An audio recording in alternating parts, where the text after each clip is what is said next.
Hi masters అందరికీ కూడా Brahma's meditation channel కి స్వాగతం సుస్వాగతం అండి. ఈ జూమ్ కి విచ్చేసిన ఆత్మబంధువులందరికీ కూడా నా యొక్క హృదయపూర్వక ఆత్మ ప్రణామాలు, కృతజ్ఞతలు మాస్టర్స్. అలానే ఈ జూమ్ సెషన్ ని వీక్షిస్తున్న ప్రతి ఒక్క ఆత్మస్వరూపానికి కూడా నా యొక్క హృదయపూర్వక ఆత్మ ప్రణామాలు.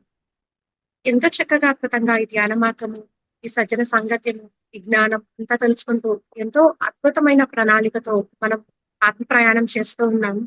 ఈ చక్కటి అద్భుతమైన ధ్యాన మార్గాన్ని అందించిన మనందరి గురువు గారైన బ్రహ్మర్షి సుభాష్ పత్రి సారికి కూడా అనంత కోటి ఆత్మ ప్రణామాలు, కృతజ్ఞతలు తెలుపుకుంటూ వారిని కూడా ఈ రోజు ఈ యొక్క జూమ్ సెషన్ లోకి ఇన్వైట్ చేసుకుందాం masters. Thank you so much. ప్రతిరోజు ఒక్కొక్క మాస్టర్ ద్వారా మన ఒక ప్రయాణము, ఎంతో కొత్తగా తెలిసిన జ్ఞానము, దాంతో పాటు తెలుసుకోవాల్సిన జ్ఞానము ఎంతో చక్కగా అందుకుంటూ వాళ్ళతో ఒక ఆత్మ ప్రయాణంగా చేస్తూ ఉన్నాము. ఈ రోజు మనతో ప్రతిభ మేడం గారు బెంగళూరు నుంచి మన ఒక జూమ్ సెషన్ కి విచ్చేసి ఉన్నారు మాస్టర్స్. ఎన్నో ఒక జూమ్ సెషన్స్ ఇప్పటికే మన ఛానల్లో అందించి ఉన్నారు. మేడం ఒక అనుభవ జ్ఞానము, దాంతో పాటు పత్రి సార్కు అందించిన కాన్సెప్ట్స్ అన్ని కూడా అందరికీ కూడా అందాలి అని జూమ్ సెషన్స్ గా ఎన్నో జూమ్ సెషన్స్ లో మేడం ఒక జ్ఞానాన్ని తెలుసుకునేదంతా కూడా పంచుతూ తనదైన శైలిలో సేవగా చేస్తూ ఉన్నారు. పిరమిడ్ మాస్టర్ అనే వాళ్ళు ప్రతి ఒక్కరు సేవ మార్గంలో ఒక్కొక్కరు జ్ఞానం కూడా అందించడం కూడా సేవే. మేడం ఈ రోజు ఒక అద్భుతమైన టాపిక్ తో వచ్చారు.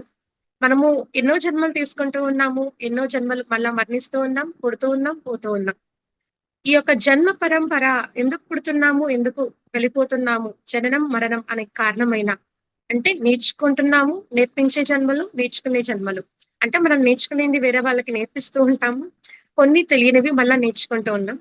అలా ఒక చక్కటి టాపిక్ తో నేర్చుకునే జన్మలు, నేర్పించే జన్మలు అనే ఒక సరికొత్త అద్భుతమైన జ్ఞానాన్ని అందుకుందాం. మేడం మీకు బ్రహ్మస్ మెడిటేషన్ ఛానల్ కి స్వాగతం సుస్వాగతం madam. Thank you so much madam. Over to you. Thank you madam. ముందుగా మనందరి జగద్గురువైన బ్రహ్మర్షి పితామహ పత్రిజీకి, స్వర్ణమాల మేడంకి, సెషన్ లో పాల్గొన్న మాస్టర్స్ కి, సెషన్ ని నడిపిస్తున్న మాస్టర్స్ కి, ఇతర మాధ్యమాల ద్వారా వీక్షిస్తున్న నా ఆత్మ బంధువులందరికీ ఆత్మ ప్రణామాలు. Thank you master. ఈ రోజు నేను మీతో పంచుకోబోయే ఆత్మ జ్ఞాన సందేశము పత్రిజీ ప్రబోధాల్లో ఒకటైన నేర్చుకునే జన్మలు, నేర్పించే జన్మలు. నా అవగాహన మేరకు నేను దీన్ని మీకు తెలియజేస్తాను మాస్టర్. ఇందులో ఏమైనా తప్పులుంటే సరిదిద్దండి. నేర్చుకునే జన్మలు, నేర్పించే జన్మలు అన్నమాట. దీనిలో పత్రి సార్ మొదటగా ఆధ్యాత్మికత అంటే ఏమిటి అదే దాని గురించి తెలియజేస్తారు. ఇది ఒక మౌలికమైన ప్రశ్న అన్నమాట. మనిషికి చావు తప్పనిసరి, ఇది మరచిపోవడమే అనాధ్యాత్మికత. పుట్టిన వానికి మరణం తప్పదు అనేదే ఆధ్యాత్మికత. ఈ ప్రశ్నతో మొదలవుతుంది ఈరోజు ఆ అంశము అన్నమాట. దీనికి పత్రిస్తారు భగవద్గీతలోని శ్లోకాలతో చక్కగా అన్వయించి ఇంకా ఇతర ఉదాహరణలు కూడా మనకి అర్థమయ్యే విధంగా తెలియజేస్తారనమాట. దాన్ని మీకు అందిస్తాను మాస్టర్స్. నేర్చుకునే జన్మలు, నేర్పించే జన్మలు. ఎందుకంటే నేర్చుకునే జన్మలు భూమి మీద ఎప్పుడూ వస్తూనే ఉంటుంది. ఒక మూల చైతన్యం ఇంకా మహా చైతన్యం ఇంకా కొన్ని అంశాత్ములు ఎప్పుడు వర్ష బిందు వల్ల నిరంతరం పుట్టుకొస్తూనే ఉంటుంది. అవి ప్రకృతి లోకాల్లో పంచభూతాలతో కూడిన కోటాను కోట్ల లోకాలు ఉంటాయి. ఆ లోకాల్లో జన్మ తీసుకుంటుంది అనమాట. ఉదాహరణకి భూలోకం అనుకోండి, దానిలో కూడా మొదట జన్మ పరంపరలో ఖనిజ, వృక్ష, జంతు, మానవ సామ్రాజ్యాలుగా ఆత్మ జన్మ తీసుకుంటూ వస్తుంది. ఆత్మ పరిణామ క్రమం అనేది కూడా జరుగుతూ వస్తుంది. తరువాత మానవ జన్మలో కూడా కొన్ని జన్మలు శైశవాత్మగా, బాలాత్మగా, యువాత్మగా, ప్రౌఢాత్మగా, వృద్ధాత్మగా, విముక్తాత్మగా, చిట్ట చివరికి పూర్ణాత్మ స్థితికి చేరుకోవడం అనేది ఉంటుంది. అంతవరకు జన్మ పరంపర అనేది కొనసాగుతూనే ఉంటుంది అన్నమాట. ఎందుకంటే నేర్చుకునే జన్మలు, నేర్పించే జన్మలు మొదట మానవ జన్మలోకి అడుగుపెట్టిన ఆ జీవాత్మ తమో రజోగుణాలు సత్వగుణాలకి లోనవుతూ ఉంటుంది. మంచి చెడు కర్మలు చేస్తూ ఉంటుంది. దాని ఫలితాన్ని మళ్ళీ పాపపుణ్యాల రూపంలో అనుభవిస్తూ ఉంటుంది. తిరిగి ఆ చక్ర భ్రమణం అనేది తీసుకుంటూనే ఉంటుంది అన్నమాట, జరుగుతూనే ఉంటుంది. ఎందుకంటే పాపమున్న పుణ్యమున్న దానికోసం మళ్ళీ జన్మ అంటూ తప్పదు భూలోకంలో. ఎక్కడైతే నేర్చుకోవాల్సింది ఆగిపోయిందో తిరిగా దాన్ని కంప్లీట్ చేసుకోవాల్సిందే. ఎందుకంటే ఒక 10th ఎగ్జామ్ రాస్తాము, 5 సబ్జెక్ట్స్ పాస్ అయినా, ఒక సబ్జెక్ట్ ఫెయిల్ అయినా దాన్ని కంప్లీట్ చేయాల్సిందే కదా! అదే విధంగా మన జన్మ ప్రణాళిక ముగిసేంత వరకి, మన జీవిత లక్ష్యాన్ని తెలుసుకునేంత వరకి, మనము ఎవరు, ఎందుకు వచ్చాము ఈ భూమి మీదకి, అసలు ఈ సృష్టి రచన అంటే ఏమిటి? ఇది ఎందుకు కొనసాగుతూ ఉంది? ఈ చావు పుట్టుకలేమిటి? ఈ కష్ట సుఖాలేమిటి? ఎందుకు నా జీవితం ఇలా ఉంది? ఎదుటివారి జీవితం అలా ఉంది? ఇలాంటి ప్రశ్నలకి అంతా తలెత్తుతుంది. వీటన్నిటికంత సమాధానము ఆధ్యాత్మిక అంటే ఆత్మజ్ఞానం ఉన్నప్పుడే తెలియవస్తుందన్నమాట. ఎందుకంటే ఆత్మజ్ఞానం ద్వారానే మనకి సత్యం అనేది బోధపడుతుంది. లేకపోతే మనం అసత్యంలో జీవిస్తూ ఉంటాము. అజ్ఞానంలో జీవిస్తూ ఉంటాము. అసత్యాన్ని సత్యం అనుకుంటాము. అశాశ్వతాన్ని శాశ్వతం అనుకొని జీవిస్తూ ఉంటాము. దుఃఖంతో ఉంటాము. భయంతో ఉంటాము. ఎన్నో రకరకాల సమస్యలతో కొట్టుమిట్టాడుతూ ఉంటాం. కాబట్టి ఆధ్యాత్మికత గురించి తెలుసుకోవాలి. చావు పుట్టుకల గురించి తెలుసుకోవాలి అన్నమాట. కాబట్టి పత్రి సారు తెలియచేస్తారు చక్కటి ఉదాహరణలతో. దీనికి భగవద్గీతలోనే శ్లోకాన్ని తీసుకుంటారనమాట.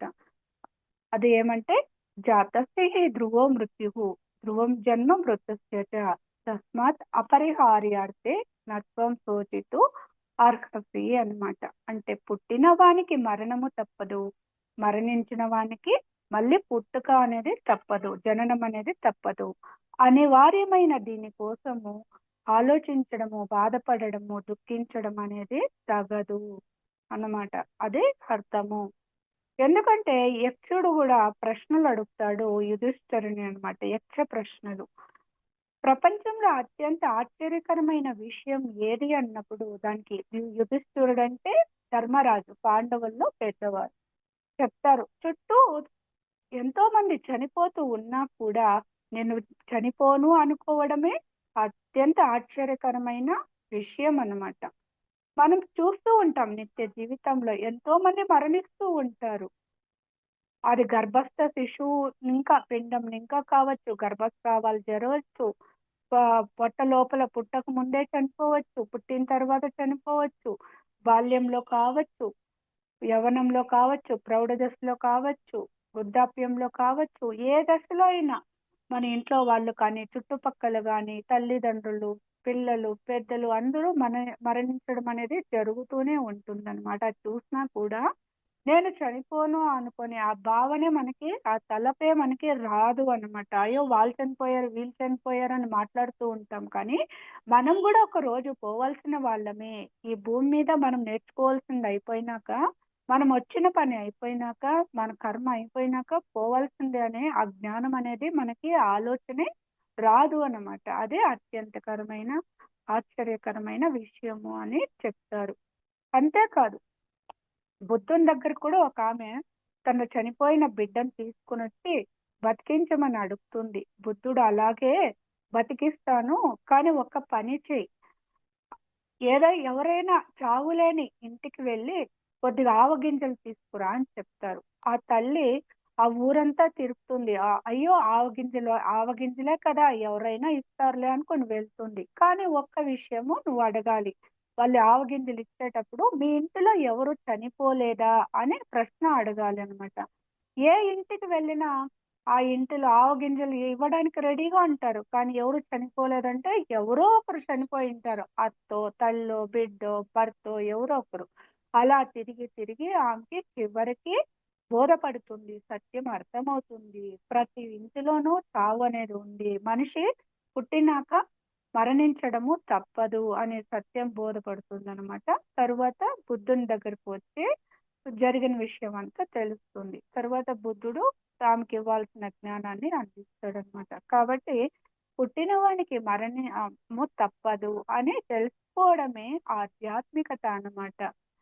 లేకపోతే అదే అనాధ్యాత్మికత అవుతుంది. మనకి సాధారణంగా పుట్టిన వాళ్ళు మరణించడం వరకే తెలుసు, ఎలాగో పోతారు అని సహజంగా మనము వాడుకలో మాట్లాడేస్తూ ఉంటాం. కానీ మరణించిన వారు మళ్ళీ పుడతారు అని తెలియదన్నమాట.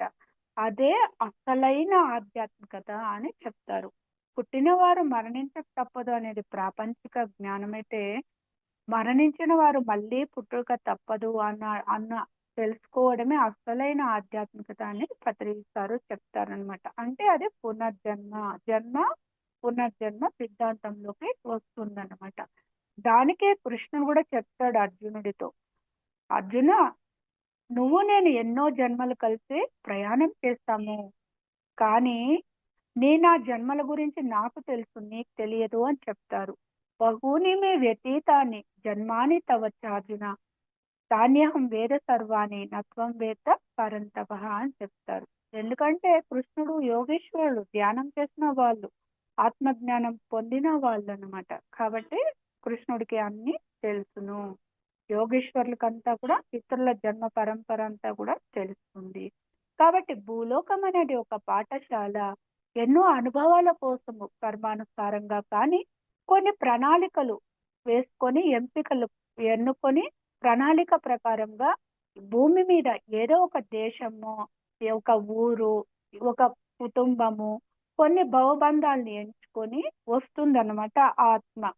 తల్లిదండ్రుల ద్వారా వస్తుంది. అది ప్లాన్ అంతా కూడా పైలోకాల్లో జరుగుతుందన్నమాట హాస్టల్గా. ఇక్కడ వచ్చినాక తన ప్రణాళికని మర్చిపోతుంది, నేను ఆత్మ పదార్థానని మర్చిపోతుంది. పైకి కనిపించే భౌతిక శరీరమే నేను అనుకుంటుంది. ఈ భవబంధాలే శాశ్వతం అనుకుంటుంది. తన కుటుంబంలో ఉన్న వాళ్ళని తన వాళ్ళు అనుకుని భావిస్తుంది. ఉన్నది భూలోకమే అనుకుంటుంది. ఈ జన్మ ఒక్కటే అనుకుంటుంది. ప్రాపంచికమైన విషయాలపైన, ప్రాపంచికమైన సంపదలపైనే దృష్టి ఉంటుందన్నమాట. అదే శాశ్వతం అనుకుంటుంది. ఇంతకన్నా అజ్ఞానం ఇంకొకటి ఉండదన్నమాట. ఎప్పుడైతే ఆత్మజ్ఞానం పొందుతామో, నేను శరీరం కాదు ఆత్మ అని తెలుసుకుంటాము. ఉన్నదంతా ఆత్మ పదార్థమే అని తెలుసుకుంటాము. ఈ భవబంధాలంతా కూడా నేను సృష్టించుకొని వచ్చినదే నా ప్రణాళిక ప్రకారము.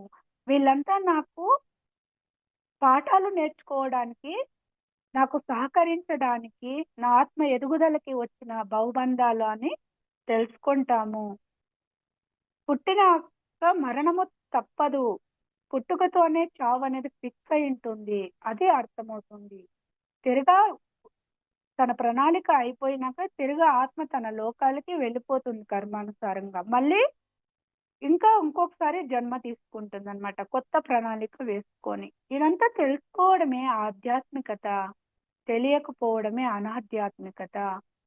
లేకపోతే ప్రాపంచిక విషయాల్లో లోనైపోతూ, మునిగిపోతూ దుఃఖంతో ఉంటాము, బాధలో ఉంటాము, భయంతో ఉంటాము. ఆత్మజ్ఞానాన్ని పొందినప్పుడే ఆనందంగా జీవిస్తాము, ధైర్యంగా జీవిస్తాము.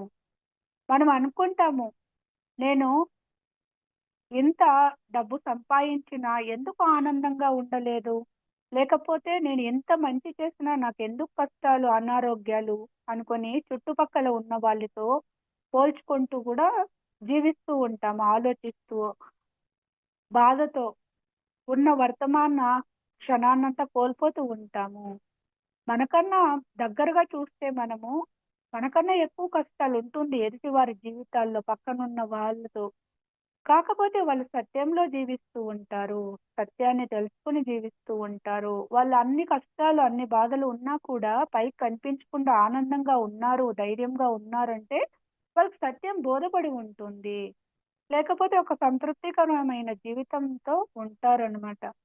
కాబట్టి ఇదంతా తెలుసుకోవాలి ఆధ్యాత్మికత. నాకే కాదు కష్టము, భూమి మీద అంటేనే ఒక పాఠశాల. ఆత్మ సాహసం చేసే భూమి మీదకి వస్తుందనమాట. ఎంతో సాహసం ఉండాలి భూలోకంలో. మాయకి, అజ్ఞానానికి లోనవుతూ ఉంటుంది ఆ జీవాత్మ శరీరాన్ని ధరించినప్పుడు. నేను శరీరం కాదు ఆత్మ మర్చిపోతుంది, శాశ్వతమేది అశాశ్వతమైన అనేది మర్చిపోతుంది అనమాట అజ్ఞానంతో. ఎంతటి దేవి దేవతలకు కూడా తప్పదు. భూలోకంలో వాళ్ళు ఏమన్నా కారణ జన్మలుగా వచ్చినప్పుడు వాళ్ళు కూడా మాయకి లోనవుతూ ఉంటారని చెప్తారనమాట. కాబట్టి ఈ మాయా ప్రపంచంలో మనసు ప్రభావితంకి ఆత్మ కూడా కప్పబడి ఉంటుందన్నమాట. మనసుచ్చే ఆత్మ కప్పబడి ఉంటుంది. ఎలాగైతే నివురుచే నిప్పు, మావిచే ఆ శిశువు కప్పబడి ఉంటుందో మనసుచే ఆత్మ కప్పబడి ఉంటుంది. కాబట్టి ఇదంతా తెలుసుకున్నప్పుడే మనము ధైర్యంగా, ఆనందంగా సంతృప్తికరంగా జీవిస్తాము. ఎదుటి వారితో పోల్చుకోము. ఎదుటి వారిని చూసి అసూయపడము. కాబట్టి ఇదంతా తెలుసుకోవాలి. మరణం అనేది తథ్యము. ఎందుకంటే ఈ సృష్టిలో కోటానుకోట్ల లోకాలున్నాయి. ఎక్కడైనా ఆత్మ జన్మ తీసుకుంటుంది. నిరంతరము నేర్చుకోవడం అనేది జరుగుతూనే ఉంటుంది. నేర్చుకున్నది అయిపోయినాక నేర్పించడానికి కూడా మళ్ళీ జన్మ తీసుకుంటుంది. తరువాత తనిష్టము. అంతవరకు జన్మ పరంపర అనేది కొనసాగుతూ ఉంటుంది. తిరిగా ఒక వ్యవస్థ, ఉదాహరణకి మనము ఒక ఊర్లో ఒక స్కూల్లో పాఠాలు నేర్చుకొని ఉంటాము. అని డిగ్రీ అంతా అయిపోయింటుంది. పీహెచ్‌డీ కూడా అయిపోయింటుంది. మనం చదివిన ఆ ఊర్లో ఉన్న ఆ స్కూల్‌కే మనము టీచర్‌గానో, లెక్చరర్‌గానో వెళ్ళవచ్చు. తిరగా మనము ఆ స్టూడెంట్‌లకి మనం తెలుసుకున్న పాఠాలు నేర్పించవచ్చు. ఇలానే భూమి మీద కూడా ఆత్మలు జన్మ తీసుకుంటూ ఉంటుంది. గురువులుగాను, కారణ జన్ములుగాను, అవతార పురుషులుగాను, ఆచార్యులుగాను. ప్రస్తుతం అయితే మనము పిరమిడ్ మాస్టర్లు.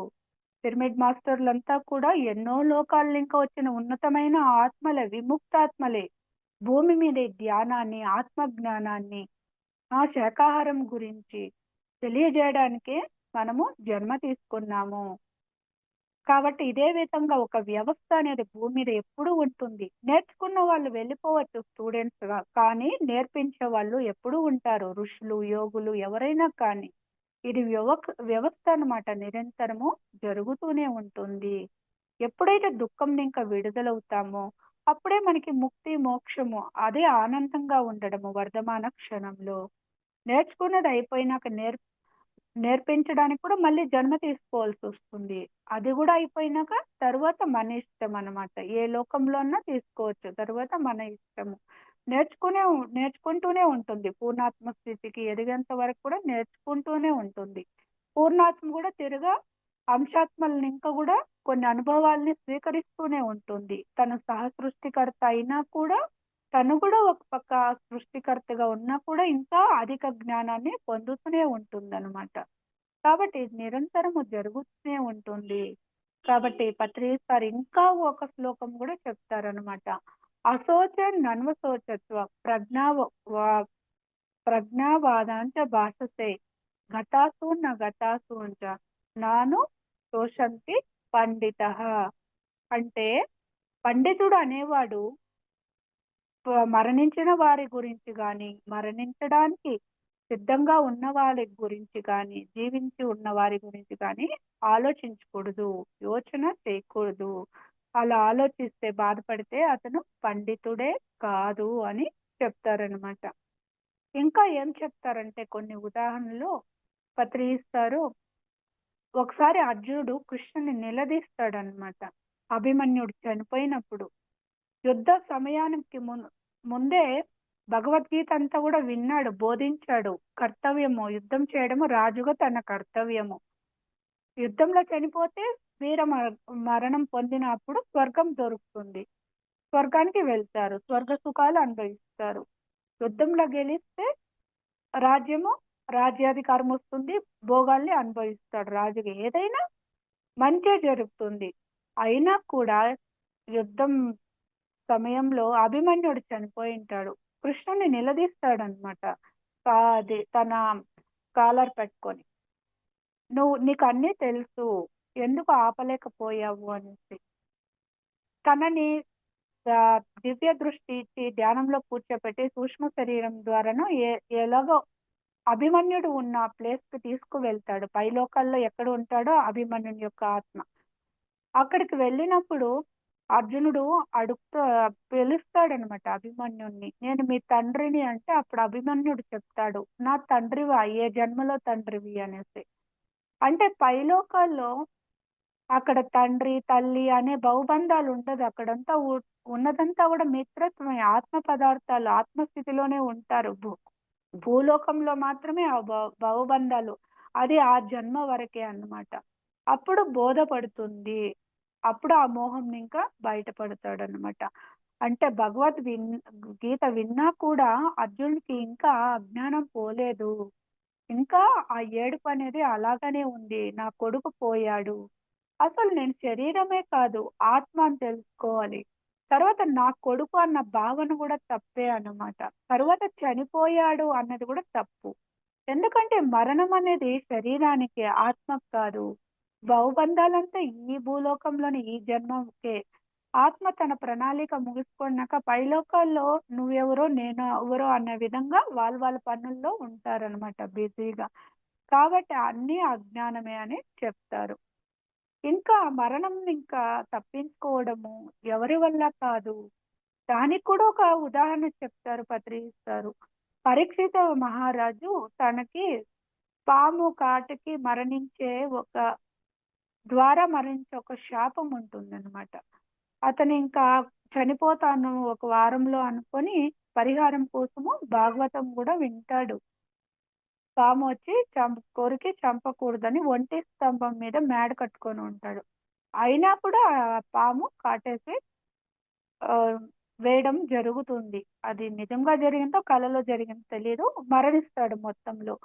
అంటే సృష్టి ధర్మానికి, ప్రకృతి ధర్మానికి విరుద్ధంగా వెళ్ళడము అనేది కుదరదన్నమాట. ఎలాంటి వానికైనా, రాజైనా, పిఎం అయినా, సీఎం అయినా ఏదో ఒక రోజు శరీరాన్ని వదిలిపెట్టాల్సిందే. దాన్ని ఇంకా తప్పించుకోవడము కుదరదు అని చెప్తారు. కాబట్టి ఆత్మ ఎప్పుడు రాకపోకలు జరుగుతూనే ఉంటుంది. చక్ర భ్రమణం అన్నమాట. పైనుండే వాళ్ళు కింద జన్మ తీసుకుంటారు, కింద మరణించిన వాళ్ళు పైకి వెళ్ళిపోతారు ఆత్మస్వరూపులుగా. చక్ర భ్రమణం తిరిగినప్పుడు కిందికి పైకి తిరుగుతూనే ఉంటారు అనమాట. ఇది మనం సృష్టించుకున్నదే ఈ భ్రమణము. మన వాస్తవాలకే మనమే సృష్టికర్త. కాబట్టి ఆత్మ జ్ఞానం పొందనంత వరకు మనము దుఃఖంలోనే ఉంటాము. ఇలా అజ్ఞానంతోనే కొట్టుమిట్టాడుతూ ఉంటాము. ఎవరు మరణించినా కూడా ఏడుస్తూ ఉంటాము. అసలు పిఎస్ఎస్ఎం 18 ఆదర్శ సూత్రాల్లో వ్యర్థమైన కర్మకాండలు చేయకూడదని కూడా ఉంది అన్నమాట. ఎందుకంటే మనం 11th డే అని, 3వ నెల అని, సంవత్సరాది ఇదంతా కూడా చేస్తూ ఉంటాము. ఐవర్ని పిలిచి పిండం పెట్టడము, దానికి ఆకులు పెట్టడము, రకరకాల వంటలు చేసి, చనిపోయినాక వాళ్ళకి ఇష్టమని వంటలు చేసి కాకులకు పెట్టడము, దాన ధర్మాలు చేయడము, అదంతా చేస్తూ ఉంటాము. అదంతా అజ్ఞానము. వాళ్ళు శరీరాన్ని విడిచిపెట్టినాక ఆత్మ తన లోకానికి వెళ్ళిపోయి ఉంటుంది. ఇదంతా కూడా భౌతిక శరీరానికి ఈ ఆహార పదార్థాలంతా కూడా తెలియదు. వాళ్ళ పండితులకి, ఐవర్లకి తెలియదు, మనకి తెలియదు, పెద్దలకి తెలియదు. అది ఆచారంగా చేస్తూ వచ్చేస్తూ ఉంటాము. దానికే పత్రిస్తారు వ్యర్థమైన కర్మకాండలు చేయకూడదని కూడా చెప్తూ ఉంటారు అన్నమాట. ఇంకా ఏమేమో చేస్తూ ఉంటాము. ఆ 11th డేలో నాన్ వెజ్ కూడా పెట్టేస్తూ ఉంటాము. అసలు మన బంధువుల్లో ఒకరు మరణిస్తేనే ఎంతో బాధతో దుఃఖంలో ఉంటాము. వాళ్ళు చనిపోయినాక 11వ రోజు 13వ రోజు అనేసి ఇంకా మనం నాన్ వెజ్నే పెడుతూ ఉంటాము. ఎన్నో మూగజీవుల్ని చంపేస్తూ ఉంటాము. కోళ్ళు, మేకల్ని, ఆ కోడిగుడ్లని అంతా పెడుతూ ఉంటాము వచ్చిన బంధువులకి. చనిపోయిన వాళ్ళకి అది ఇష్టము అని చెప్పి మనము చుట్టాలకి వచ్చిన వాళ్ళకంతా వండి పెడుతూ ఉంటాము. ఎన్నో మూగ ప్రాణులను కూడా చంపేస్తూ ఉంటాము. ఇదంతా కూడా అజ్ఞానమే అన్నమాట. కాబట్టి పుట్టిన వానికి మరణం తప్పదు, మరణించిన వానికి తిరిగా జననము తప్పదు. ఇది పునర్జన్మ సిద్ధాంతం అన్నమాట. పునర్జన్మ సిద్ధాంతం గురించి హిందూ, బౌద్ధ మతము, జైన మతము నమ్ముతుంది. కానీ క్రిస్టియానిటీ, అది ఇంకొకటి ఇస్లాము నమ్మదు. వాళ్ళు పైలోకాల గురించి, మరణానంతరం జీవితం ఉంది అని నమ్ముతారు, కానీ పునర్జన్మ గురించి నమ్మరు అని చెప్తారనమాట, పత్రిస్తారు. ఈ జన్మ పునర్జన్మ గురించి కూడా నవీన యుగంలో ఎంతో మంది శాస్త్రజ్ఞులు కూడా కనుగొన్నారు. పుట్టిన వారు మరణించక తప్పదు, మరణించిన వాళ్ళకి మళ్ళీ జన్మ తప్పదని. ఎంతో మందికి గత జన్మ స్మృతులు అనేది కూడా ఉంటుందన్నమాట. దానికి కూడా ఒక ఉదాహరణ చెప్తారు, క్లాసికల్ శాంతిదేవి కేసు అని. 1930లో ఒక అమ్మాయి, 3 సంవత్సరాల అమ్మాయి ఎప్పుడూ చెప్తూ ఉంటుందంట, పలానా ఊర్లో నా భర్త, పిల్లలు ఉన్నారు అని. సరే, ఆ అమ్మాయి చెప్పిన విధంగా ఇన్ఫర్మేషన్ తీసుకొని వెళ్ళి విచారిస్తే నిజంగా అమ్మాయి చెప్పిన విధంగానే ఆమె భర్త, పిల్లలు ఉన్నారనమాట. దాన్ని బట్టి ఆత్మకి చావు లేదు, అది మళ్ళీ కూడా జన్మ తీసుకుంటుంది అని రుజువైందనమాట. దాన్ని క్లాసికల్ శాంతిదేవి కేసు అని చెప్తారు. కాబట్టి ఎప్పుడు సదానంద యోగి కూడా చెప్తూ ఉంటారు కొటేషన్, వస్తే రాని ఉంటే ఉండని పోతే పోని. అలాగే వస్తుంటే వస్తుందని సంబరపడరాదు, పోతుంటే పోతుందని బాధపడరాదు అని కూడా చెప్తూ ఉంటారు అనమాట. అదే విధంగా ఇక్కడ కూడా పత్రిస్తారు ఏం చెప్తారంటే, శరీరం పోతుంది దానికోసం బాధపడకూడదు, ఆత్మ కూడా రాకపోకలు జరుపుతూనే ఉంటుంది, దానికి కూడా సంబరపడకూడదు. అసత్యం అన్నమాట. ఆయుష్ కావాలి అని కోరుకోవడము అసత్యము. దాన్ని ఆశించకూడదు, కోరుకోకూడదు. ఇంకా నాకు ఆయుష్ కావాలి, నేను జీవించాలి అని. తరువాత మరణం అనేది సత్యము అన్నమాట. దాన్ని అంగీకరించాలి అన్నమాట. కాబట్టి ఉన్నదాన్ని అంగీకరించాలి. పోయేదాన్ని గురించి బాధపడకూడదు. వస్తుంటే వస్తుందని కూడా సంబరపడకూడదనమాట. ఇలా కూడా మనము చెప్పుకోవచ్చు. ఇంకా ఎన్నో ఉదాహరణలతో చెప్తారు. మహాత్మా గాంధీకి షూట్ చేసి చంపారు. జీసస్ క్రైస్ట్‌కేమో సిలువ వేసి చంపారు. ఓషో రజనీస్ కూడా స్లో పాయిజన్ ఏదో ఇచ్చారనమాట. అలాగే స్వామి దయానంద సరస్వతికి కూడా గాజుల పొడిని వాటర్‌లో కలిపి ఇచ్చారనమాట. ఇదంతా వాళ్ళకి తెలుసును. వాళ్ళు తెలిసినా కూడా వాళ్ళు దాన్ని ఆనందంగా స్వీకరించారు. ఎందుకంటే ఆత్మకి చావు లేదు. మామూలుగా చెప్తారు, ఎన్ని కష్టాలు, నష్టాలు, బాధలు, అనారోగ్యాలు ఏమి వచ్చినా కూడా సూసైడ్ చేసుకోకూడదు అని చెప్తారు, పత్రిస్తారు ఎప్పుడు అన్నమాట. ఎందుకంటే అది చేసుకుంటే మన ప్రణాళిక దెబ్బతింటుంది. అంతేకాదు, ఇక్కడ శరీరాన్ని దహనం చేసేసుంటాము. పైలోకాల ఆత్మకి ప్లేస్ ఉండదన్నమాట. అది ఎటూ కాకుండా కొట్టుమిట్టాడుతూ ఉంటుంది. పైలోకాలకి వెళ్ళదు, భూలోకంకి వెళ్ళదు. అలాగా ఏమన్నా దయచేసి పైలోక వాసులు ఎవరైనా మాస్టర్స్ దానికి పైలోకాల్లో ఒక ప్లేస్ ఇచ్చినా కూడా తిరుగా శరీరం తీసుకోవడానికి ఎక్కువ టైము వేచి ఉండాల్సి వస్తుందని చెప్తారనమాట. అంటే ఎవరైనా మనకు ఒక వాహనాన్ని ఇస్తారు మనం అడిగినప్పుడు బదులుగా వాడుకోవడానికి. దాన్ని అంతే జాగ్రత్తగా తిరిగి అప్పజెప్పాలి. దాన్ని పాడు చేస్తే వాళ్ళు తిరిగి ఇంకోసారి అడిగినప్పుడు ఇవ్వరు. అదే విధంగా దేహం కూడా ఎంతో మంది ప్రకృతి దేవతలు ఇచ్చిన ప్రసాదం అన్నమాట. మన ప్రణాళిక కోసము. మనకి వ్యక్తిగతంగా కొన్ని ధర్మం ఉంటుంది. కుటుంబ పరంగా కొన్ని ధర్మాలుంటుంది. సమాజ పరంగా, లోక కళ్యాణం కోసం కొన్ని ధర్మాలు, కర్తవ్యాలు నిర్వర్తించాల్సి వస్తుంది. దానికోసం మనం శరీరాన్ని చక్కగా వాడుకోవాలి. దాన్ని కూడా పాడు చేయకూడదు. మధ్య మార్గము. ఎక్కడ అతి అనేది ఉండకూడదు. తక్కువ అనేది ఉండకూడదు. అన్నిట్లో హితంగా, మితంగా ఉండాలి. దానికే భగవద్గీతలో కూడా అదే చెప్తారు. యుక్తాహార విహారస్య యుక్త చేష్టస్య కర్మసు యుక్త స్వప్నావబోధస్య యోగో భవతి దుఃఖః. మన ఆహారం కానీ, విహారం కానీ, మన చేష్టలు కానీ, మన నిద్ర కానీ, మన అవబోధ ఆత్మజ్ఞానం అన్నీ మధ్య మార్గంలో ఉండాలి. దేనికి ఎంత సమయం కేటాయించాలో అంత సమయము కేటాయించాలి. అప్పుడే అలాంటి వారి జీవితంలో దుఃఖం అనేది ఉండదు. దుఃఖం హరించబడుతుంది. ఎక్కడ అతి ఉండకూడదు, తక్కువ ఉండకూడదు అన్నమాట. బ్యాలెన్స్డ్ గా ఉండాలి సంసారంలోని నిర్వాణం. కాబట్టి మనము కష్టాలు, నష్టాలు, బాధల్లోని ఆత్మ అనేది ఎదుగుతుందని కూడా పత్రిస్తారు చెప్తారు. ఎందుకంటే మనకి ఒక ప్రశ్న అనేది తలెత్తుతుందన్నమాట.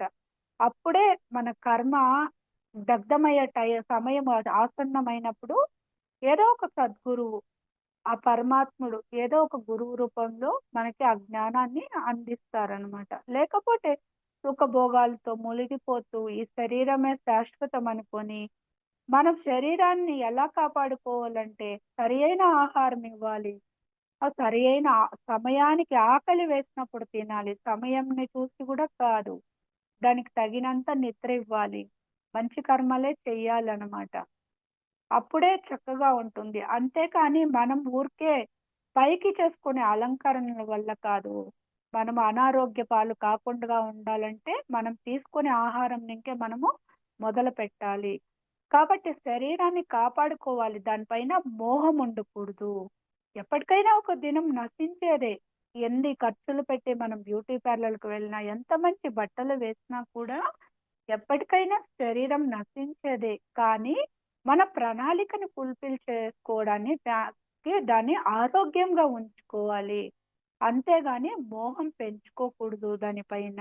సరికాని మోహం అనేది ఉండకూడదు. అది కూడా మనము దృష్టిలో పెట్టుకోవాలి మాస్టర్స్. కాబట్టి ఇదంతా తెలుసుకోవాలంటే ధ్యానమే ఆధారం. ధ్యానం ద్వారానే మనకి జ్ఞానం అన్నమాట. జ్ఞానం ద్వారానే ముక్తి. ముక్తి అన్నా, మోక్షం అన్నా, అపవర్గం అన్నా, నిర్వాణం అన్నా, నిశ్రేయస్సు అన్నా ఇదంతా కూడా పర్యాయ పదాలే. ఏమి ముక్తి అంటే సమస్త దుఃఖాలనింకా విడుదల. మనకి శరీర పరంగా కానీ, మనస్సు పరంగా కానీ, బుద్ధి పరంగా కానీ, ఆత్మ పరంగా కానీ ఎన్నో అనారోగ్యాలు కానీ, రుగ్మతలు కానీ, ఇంకా సరికాని భావాలు, మూఢనమ్మకాలు, విశ్వాసాలు ఎన్నిట్లో మనము భయాలతో ఇరుక్కొని పోయి ఉంటాం. వాటిని ఇంకంతా మనము విడుదలవుతాము. ఎందుకంటే ఆత్మ జ్ఞానం వచ్చినప్పుడు సత్యం బోధపడుతుంది కాబట్టి. తరువాత మనం తెలుసుకున్న జ్ఞానాన్ని ఇతరులకు అందించినప్పుడు మనకి జన్మరాహిత్య స్థితి అనేది కలుగుతుంది. ఆ పరిముక్తి అంటారు. తరువాత మనం ఇంకా ఎంతో మంది ఆధ్యాత్మిక శిష్యుల్ని కూడా తయారు చేయాల్సి వస్తుంది అనమాట. అప్పుడే మనము ఎన్నో సృష్టిలో కోటాను కోట్ల లోకాలు ఉంటాయి.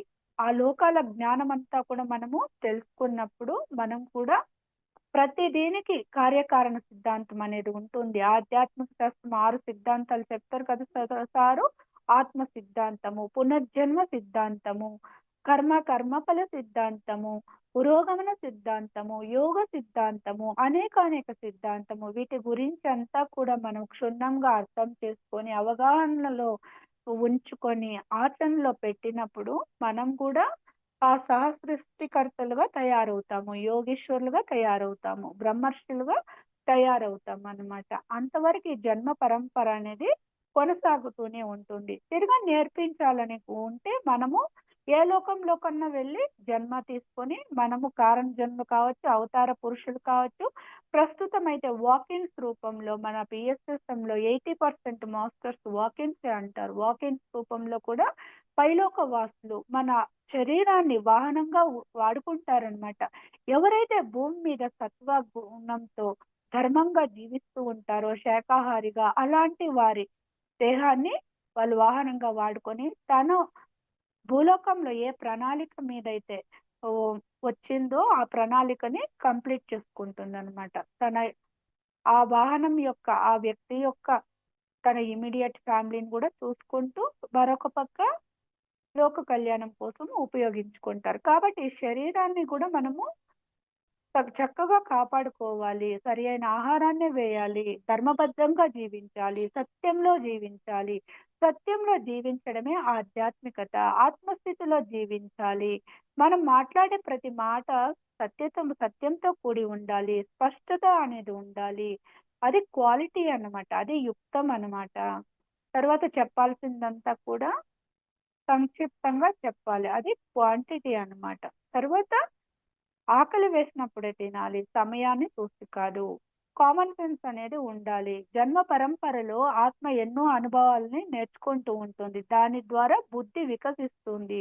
అప్పుడే విచక్షణ జ్ఞానం వస్తుంది. ఏ సమయంలో ఎప్పుడు ఎలా నడుచుకోవాలో, ఎలా మాట్లాడాలి, ఎలాంటి ఆహారాన్ని తీసుకోవాలి, ఎలాంటి పనులు చేయాలి, అదంతా విచక్షణ జ్ఞానం అన్నమాట. బుద్ధి పరిపూర్ణంగా వికసింప చేసుకున్న వాళ్ళే బుద్ధుళ్ళు అని చెప్తారు. వాళ్ళే పరమ యోగులు, యోగీశ్వరులని కూడా చెప్తారనమాట. కాబట్టి కృష్ణుడు దైవమే. అతను కూడా భూలోకంలో జన్మ తీసుకున్నారు. అయినా కూడా అతను ఒక గురువు దగ్గర సాధన చేస్తారు, ధ్యానం చేస్తారు. 4 ఏళ్ల వయసుకే సాందీపని ముని దగ్గర. తరువాత శ్రీరామచంద్రుడు, అతను కూడా సాక్షాత్ భగవంతుడే. అతను కూడా మానవ అవతారంలో వచ్చినా కూడా భూమి మీద అతను కూడా గురువుని ఆశ్రయించి ఆత్మజ్ఞానాన్ని పొందాడు వశిష్ఠ మహర్షి దగ్గర. ఇక ఆంజనేయ స్వామి అయితే 2 ఏళ్లకే తన తల్లి దగ్గర ధ్యానాన్ని నేర్చుకున్నారు. కాబట్టి భగవంతులో అవతార పురుషులు భూమి మీద వచ్చినా కూడా వాళ్ళు కూడా ఒక గురువుని ఆశ్రయించి ధ్యానం నేర్చుకున్నారు, ఆత్మజ్ఞానాన్ని పొందారనమాట. కాబట్టి నేర్చుకునే జన్మలు, నేర్పించే జన్మలు ఎప్పుడు భూమి మీద ఉంటాయని చెప్తారు, పత్రిస్తారు. కాబట్టి ఎన్నో చక్కటి ఉదాహరణలతో చెప్తారు. ఎవరైనా సాధారణంగా నా తల్లికి అనారోగ్యము, నాకు పెళ్లి కాలేదు, నాకు ఉద్యోగం లేదు, మీరు హెల్ప్ చేయండి అంటే చేయకూడదు. ధ్యానమే చెప్పాలనమాట. కళ్ళు 2 మూసుకోండి, చేతి వేళ్ళలో వేళ్ళు సమకూర్చుకోండి, పాదాలు 2 క్రాస్ చేసుకోండి. సహజంగా నడిచే మీ ఉచ్ఛ్వాస నిశ్వాసాలని గమనించండి. ఎప్పుడైతే ఆలోచనలంతా తగ్గిపోతుందో మన తలపై ఉన్న బ్రహ్మరంధ్రం ద్వారా ఆ విశ్వమయ ప్రాణశక్తి లోపలికి వెళ్ళి ప్రాణమయ శరీరంలో ఉన్న నాడీ మండలాన్ని శుద్ధి చేస్తుంది. నాడీ మండలంలో పూర్వజన్మ కృతం పాపం వ్యాధి రూపేణ పీఠితే అన్న విధంగా గత జన్మలకి సంబంధించిన చెడు కర్మల తాలూకాల్ని మచ్చల రూపంలో బ్లాక్స్ రూపంలో పెట్టుకొని జన్మ తీసుకొని ఉంటాము. ఎక్కడైతే నాడీ మండలంలో బ్లాక్స్ ఉంటుందో దానికి దగ్గరగా ఉన్న శరీర భాగము అనారోగ్యానికి గురవుతూ ఉంటుంది. కాబట్టి విశ్వమయ ప్రాణశక్తి ద్వారా ఆ నాడీ మండలం శుద్ధి అయినప్పుడు ఆరోగ్యం అనేది చేకూరుతుంది అనమాట. ఇంకా సాధనను పెంచుతూ పోతే మనసులో ప్రశాంతత వస్తుంది, బుద్ధి వికసిస్తుంది. ఆ తర్వాత మంచి మంచి మిత్రులు ఆత్మజ్ఞానంకి సంబంధించిన మిత్రులే మనకి పరిచయం అవుతారు. ఇంకా ఆత్మ విజ్ఞానం వస్తుంది. సమస్త దుఃఖాలని ఇంకా భయాల్ని ఇంకా విడుదలవుతాము. మూఢ విశ్వాసాలని ఇంకా జన్మ రాహిత్య స్థితి కలుగుతుంది. తర్వాత పూర్ణాత్మ స్థితికి కూడా ఎదుగుతాము. కాబట్టి ధ్యానం వలన ఇన్ని లాభాలు. కాబట్టి ఎవరి ఎగ్జామ్ వాళ్ళే రాయాలి. ఎవరి జీవితాల్లో మనము వేలు పెట్టకూడదు. కాబట్టి ధ్యానం ఒకటి చెప్పాలి. ధ్యానం చేయండి అని చెప్తే వాళ్ళ సమస్యలు ఏదున్నా కూడా వాళ్ళే పరిష్కరించుకుంటారు అన్నమాట. ఎందుకంటే ఒక ఎగ్జామ్ హాల్లో ఇన్విజిలేటరు స్టూడెంట్ కి ప్రశ్నపత్రం ఇస్తాడు, ఆన్సర్ షీట్ ఇస్తాడు. ఆ స్టూడెంట్ కి ఆ ప్రశ్నలకి సమాధానం తెలియదనుకోండి, ఖాళీ పేపర్ ఇచ్చినా కూడా ఆ ఇన్విజిలేటర్ కి ఆన్సర్ తెలుసున్నా కూడా ఆ స్టూడెంట్ కి చెప్పకూడదు, చెప్పరు కూడా. ఎందుకంటే ఎవరి ఎగ్జామ్ వాళ్ళే రాయాలి. ఎవరు నేర్చుకోవాల్సిన పాఠాలు వాళ్ళే నేర్చుకోవాలి. ఎవరి కర్మల్ని వాళ్ళే క్లియర్ చేసుకోవాలి అన్నమాట. కాబట్టి మామూలుగా అయితే హీలింగ్ చేయడం అదంతా కూడా చేస్తూ ఉంటారు. అదంతా కూడా సరికాదు అన్నమాట.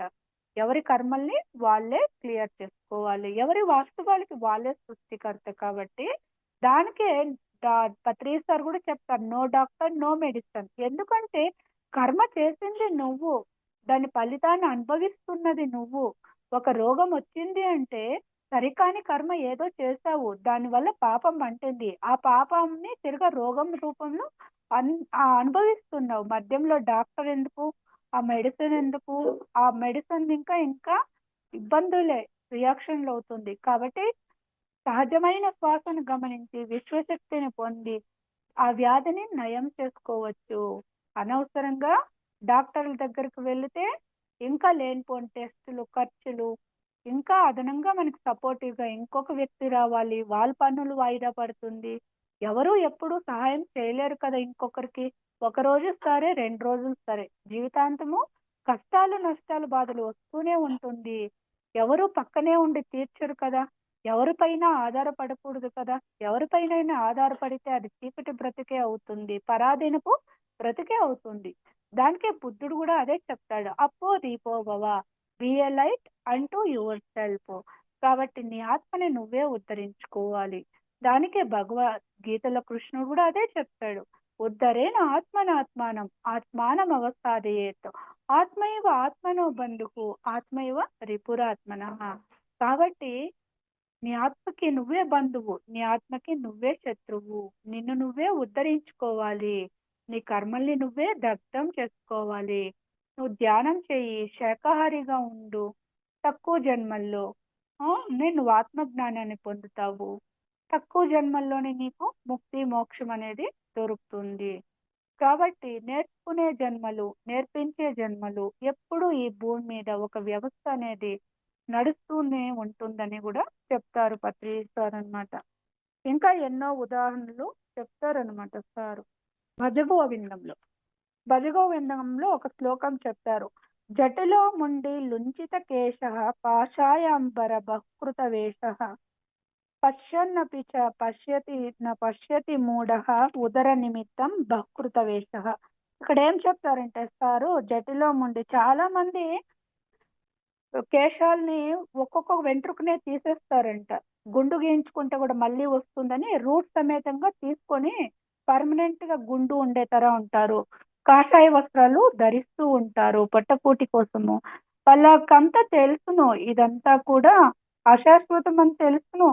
తిరుగా చుట్టుపక్కల ఎంతో మంది ప్రపంచంలో చనిపోతూ ఉంటారు. అన్నీ తెలుసును. అన్నీ తెలిసినా కూడా చూస్తున్న చూడలేనట్లుంటే మూఢుడు అన్నట్ట. కళ్ళుండి కూడా చెవులుండి కూడా వింటున్నా కూడా విననటువంటి మూఢుడు అని చెప్తాడనమాట. బుద్ధి ఉండి కూడా ఆలోచించలేని మూఢుడు అన్నమాట. కాబట్టి ఇలాంటి వాళ్ళు పొట్టకూటి కోసం ఎన్నో వేషాలు కూడా వేస్తూ ఉంటారు అని కూడా చెప్తారనమాట. మనము ఆత్మజ్ఞానాన్ని పొందనంత వరకు మనకి ముక్తి మోక్షం అనేది రాదు అనమాట. చెప్తారు ఒక కొటేషన్ తటవర్తి సార్ది. మనం కాశీలో ఇల్లు కట్టుకొని జీవించినా కానీ, గంగలో పవిత్రమైన జలాన్ని స్వీకరించినా కానీ, ఆత్మజ్ఞానం పొందనంత వరకు మళ్ళీ మళ్ళీ జన్మ అనేది తప్పదు. ఈ జనన మరణ చక్రంలో తిరుగుతూనే ఉంటాము. కాబట్టి పుట్టిన వానికి మరణము తప్పదు, మరణించిన వానికి మళ్ళీ జన్మ అనేది తప్పదు అన్నమాట. నేర్చుకునే జన్మలు, నేర్పించే జన్మలు.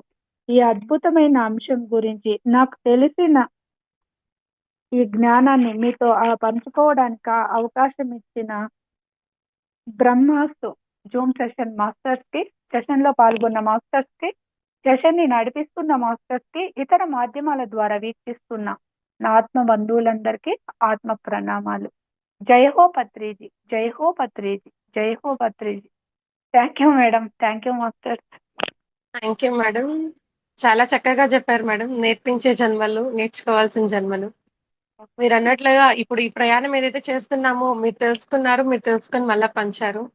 పత్రి సారు ఆత్మలో ఒక తత్వం గురించి కూడా చెప్పేటప్పుడు మనము రమణ మహర్షి లాగా ఉండేదానికి రాలేదు, అప్పటికి మళ్ళా జన్మ బాకీనే ఉంది, ఎందుకంటే జస్ట్ నేర్చుకున్నారంటేను చెప్పి అందరికీ కూడా మనం నేర్చుకున్న సత్యాన్ని చెప్పాలి. ఎందుకంటే ఇక్కడ మనసు అనే మాయ ఆ ఆత్మతత్వాన్ని కప్పిపడేసి శరీరమే మన దేహమే మనం అని చెప్పననేసి మనకు ప్రయాణం జరుగుతుంది. కాబట్టి నిద్రపోతున్న ప్రతి ఒక్కరిని తట్టి లేపడం మన వంతు. అదే ఈ జ్ఞాన బోధ. చాలా చక్కగా చెప్పారు మేడం. పత్రి సార్ అందించిన భజగోవిందంలోది చెప్పారు లాస్ట్ లో.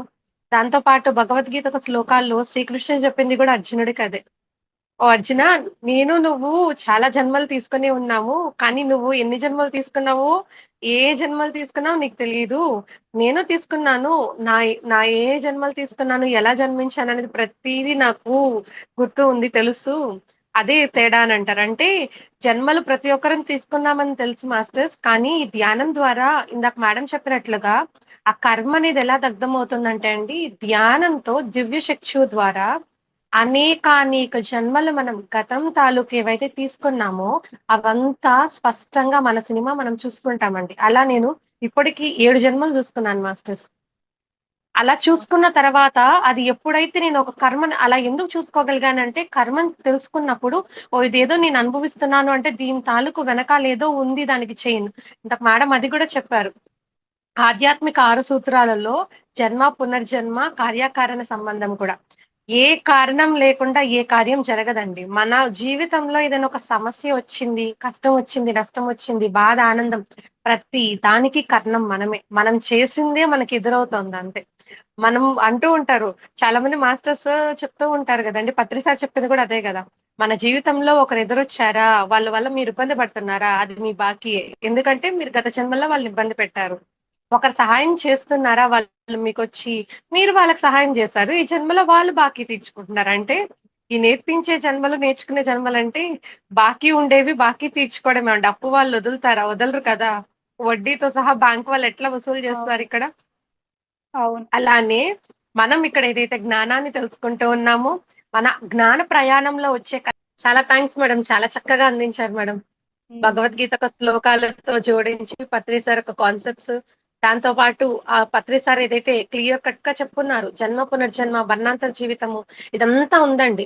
ఏది మన జీవితంలో ఏది అసత్యం అనేది లేదు మాస్టర్స్. ప్రతిదీ మనం నడిచే ప్రతి ఒక్క అడుగు గతం తాలూకుదే. ప్రతీది. అది అంటే మనము రాసుకొనొచ్చిన ఆ ఒక చిత్రగుప్తుడి చిట్టాలో చూసి వెళ్లి రాసుకొనొస్తాం గదా! మన ఒక ప్రయాణం. మన ఒక చిట్టా ఉంటుంది గదా! ఆ చిట్టా ప్రకారమే ఉంటుందండి. దాన్ని ఎలా మనము తగ్గించుకుంటాం ఈ ధ్యానంతో తగ్గుతుంది మాస్టర్స్. ఈ యొక్క జ్ఞానబోధొస్తుంది కదా!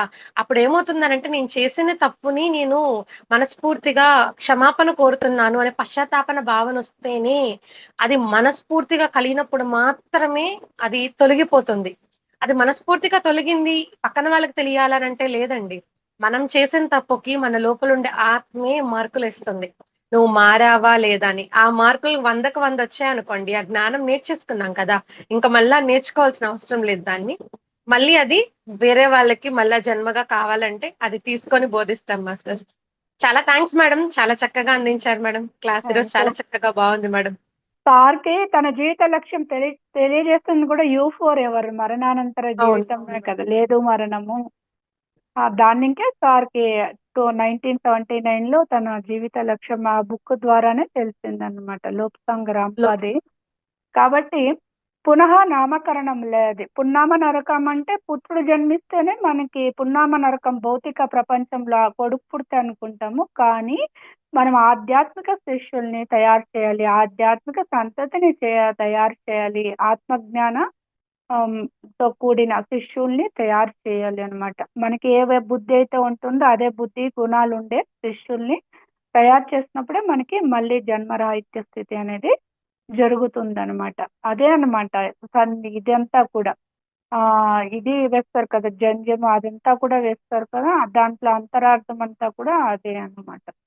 కాబట్టి పున్నామ నరకంని ఇంకా తప్పించడము అంటే భౌతికంగా కొడుకులు పుడితే కాదు, మన ఆత్మ జ్ఞానుల్ని తయారు చేయాలి అని చెప్తారు. 'తులసీదళం 1' పుస్తకంలో పత్రిస్తారు. తీర్థంకర గోత్ర బంధ విముక్తి అంటే గూడా అదే అన్నమాట. మనం అలాంటి శిష్యుల్ని తయారు చేయాలి.